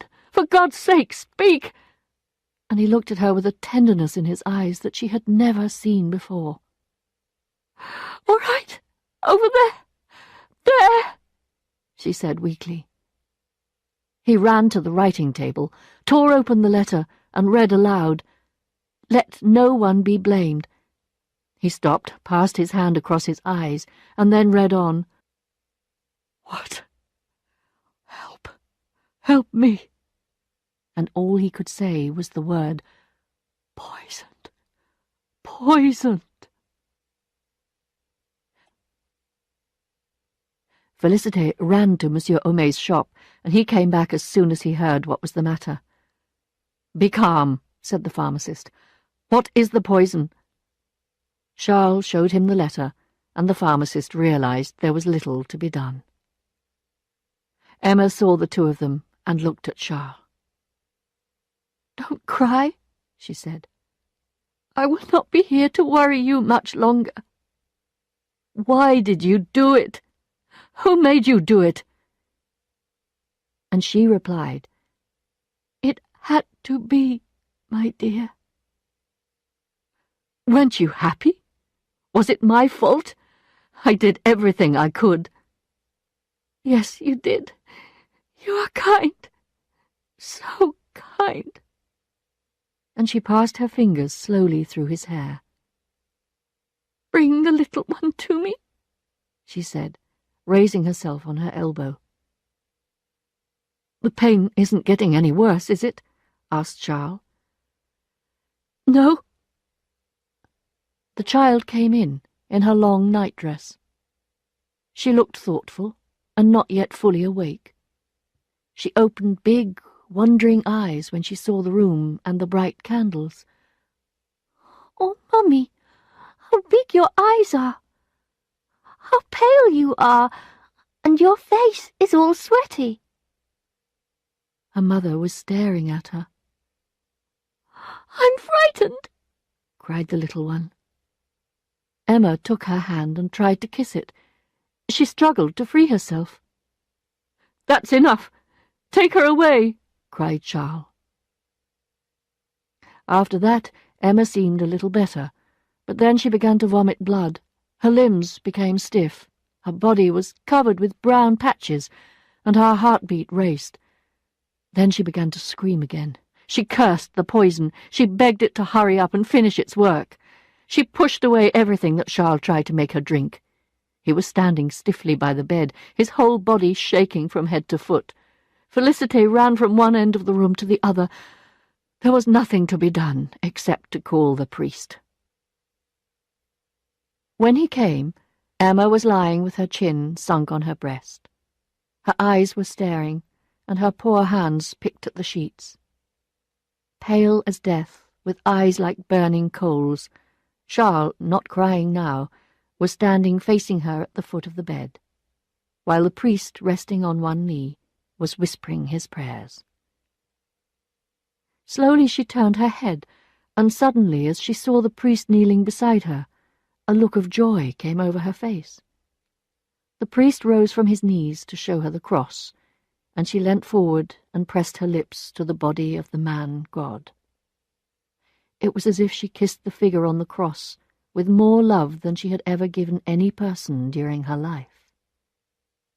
She then fell back onto the bed, and they hurried to her side. Her life had ended.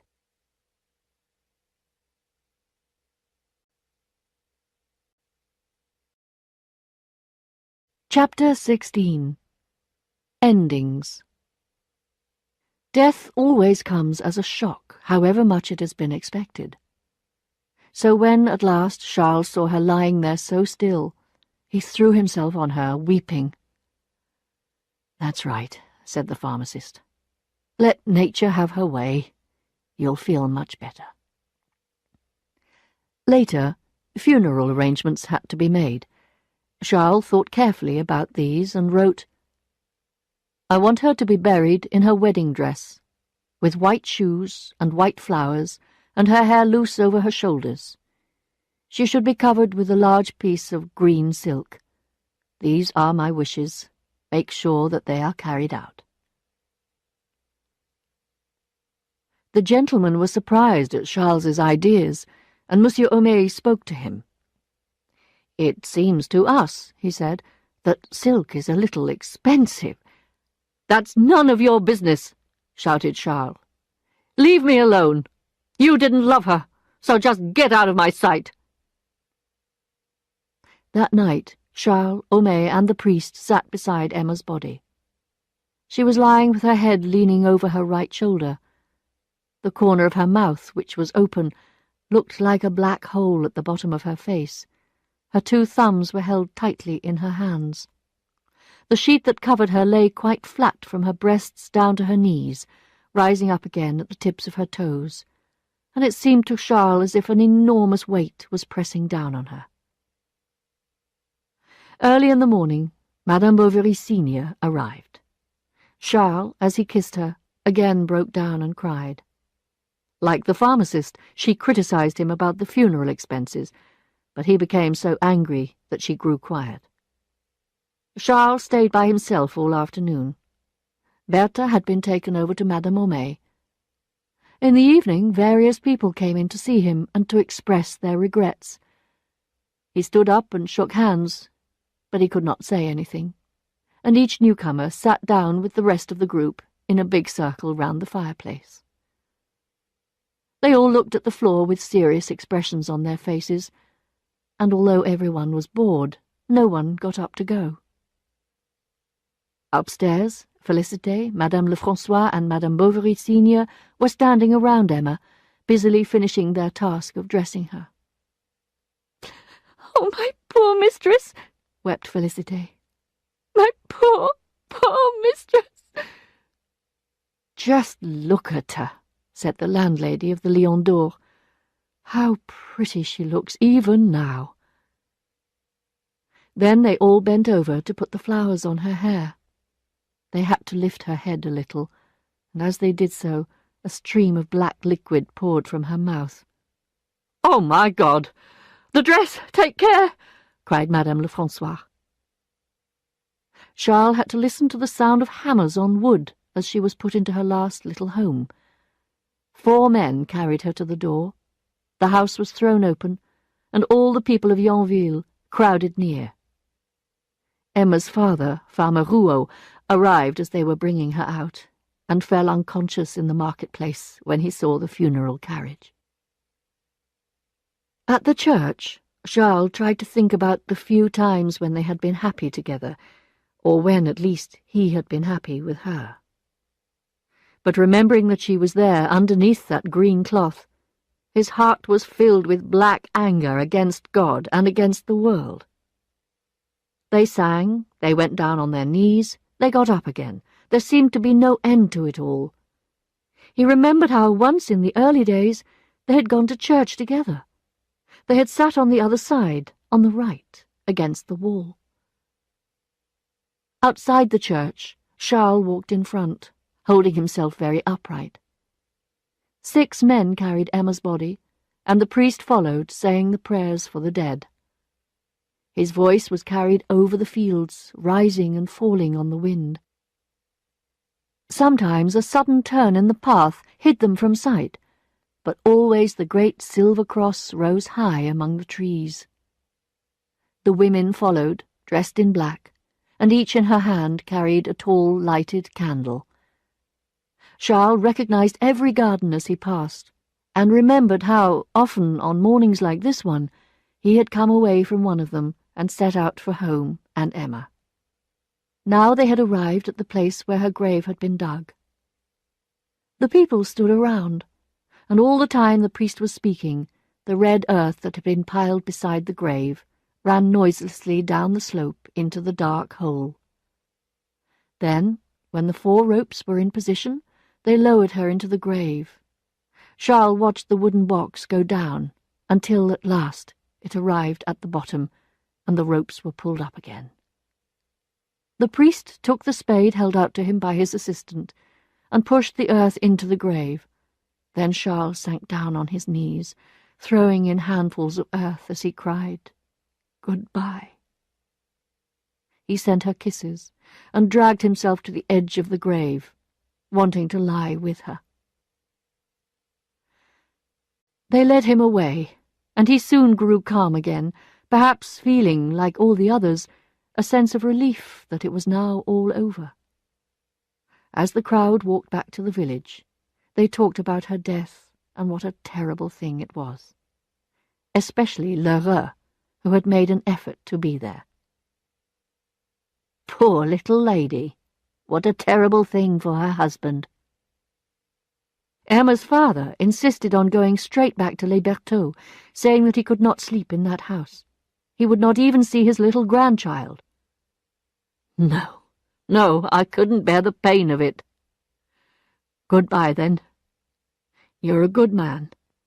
And, pointing at his thigh, I shan't forget that leg, not as long as I live. You'll always get a bird from me at Christmas, don't you worry.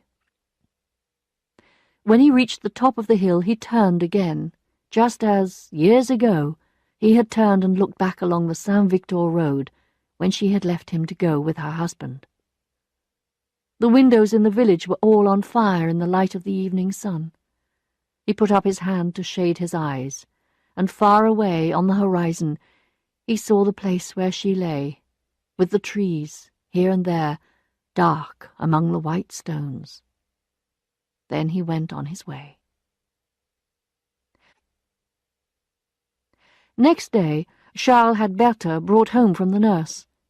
She asked for her mummy, and they told her that she had gone away, that she would bring her back some toys. Berthe spoke of her again many times, but as the days went by, she stopped thinking about her, and Charles could not bear the child's happy laugh.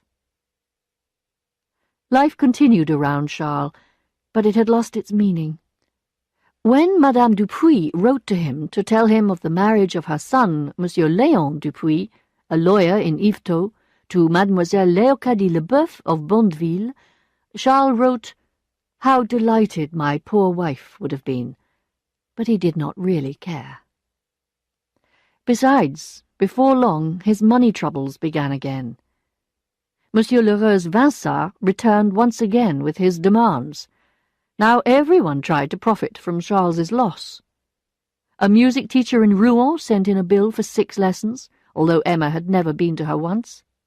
A Madame Rollet demanded payment for delivering letters to Rouen. And day by day Charles had to sell the silver, piece by piece. Then he got rid of the best furniture.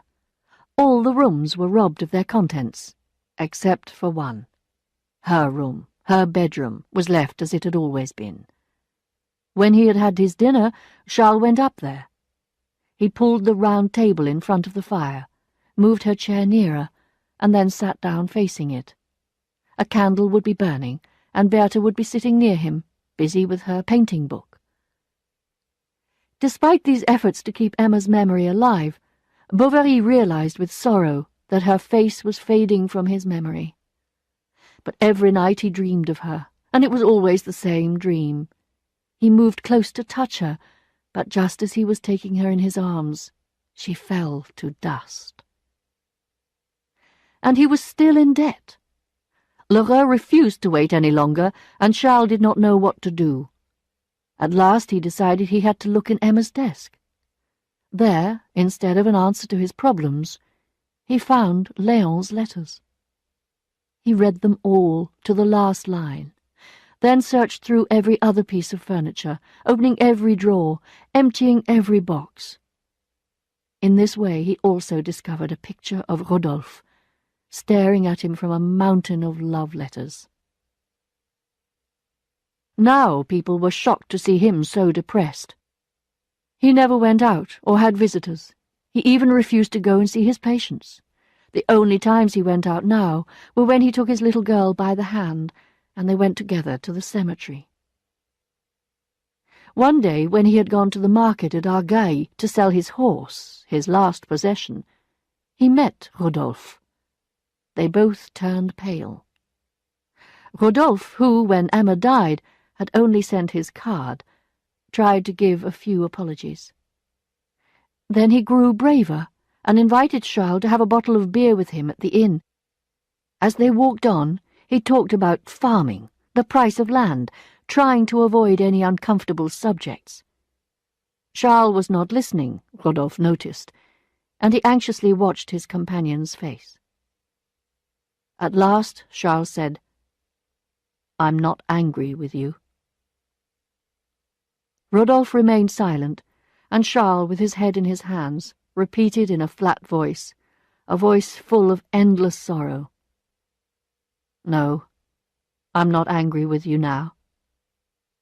Then he said a great thing, the only great thing he had ever said. "Fate is to blame."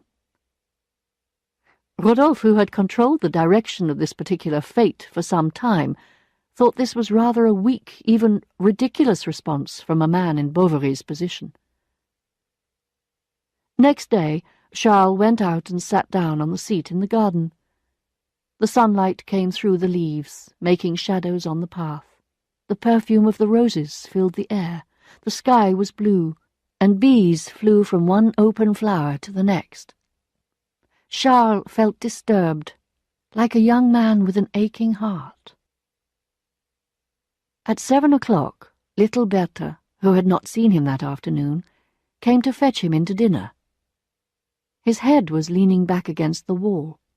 His eyes were shut, his mouth was open, and his right hand was holding some long, dark hair. "Come on, Daddy," she said. And, thinking he was only playing, she gave him a little push. He fell to the ground. He was dead. When everything had been sold, just 12 francs remained, enough to pay for Mademoiselle Bovary's journey to her grandmother's house. That lady died the same year. As Farmer Rouault was by then too unwell to look after Bertha, she was taken in by an aunt. She is there still, but the aunt is poor, and sends the little girl to earn her living in a cotton mill.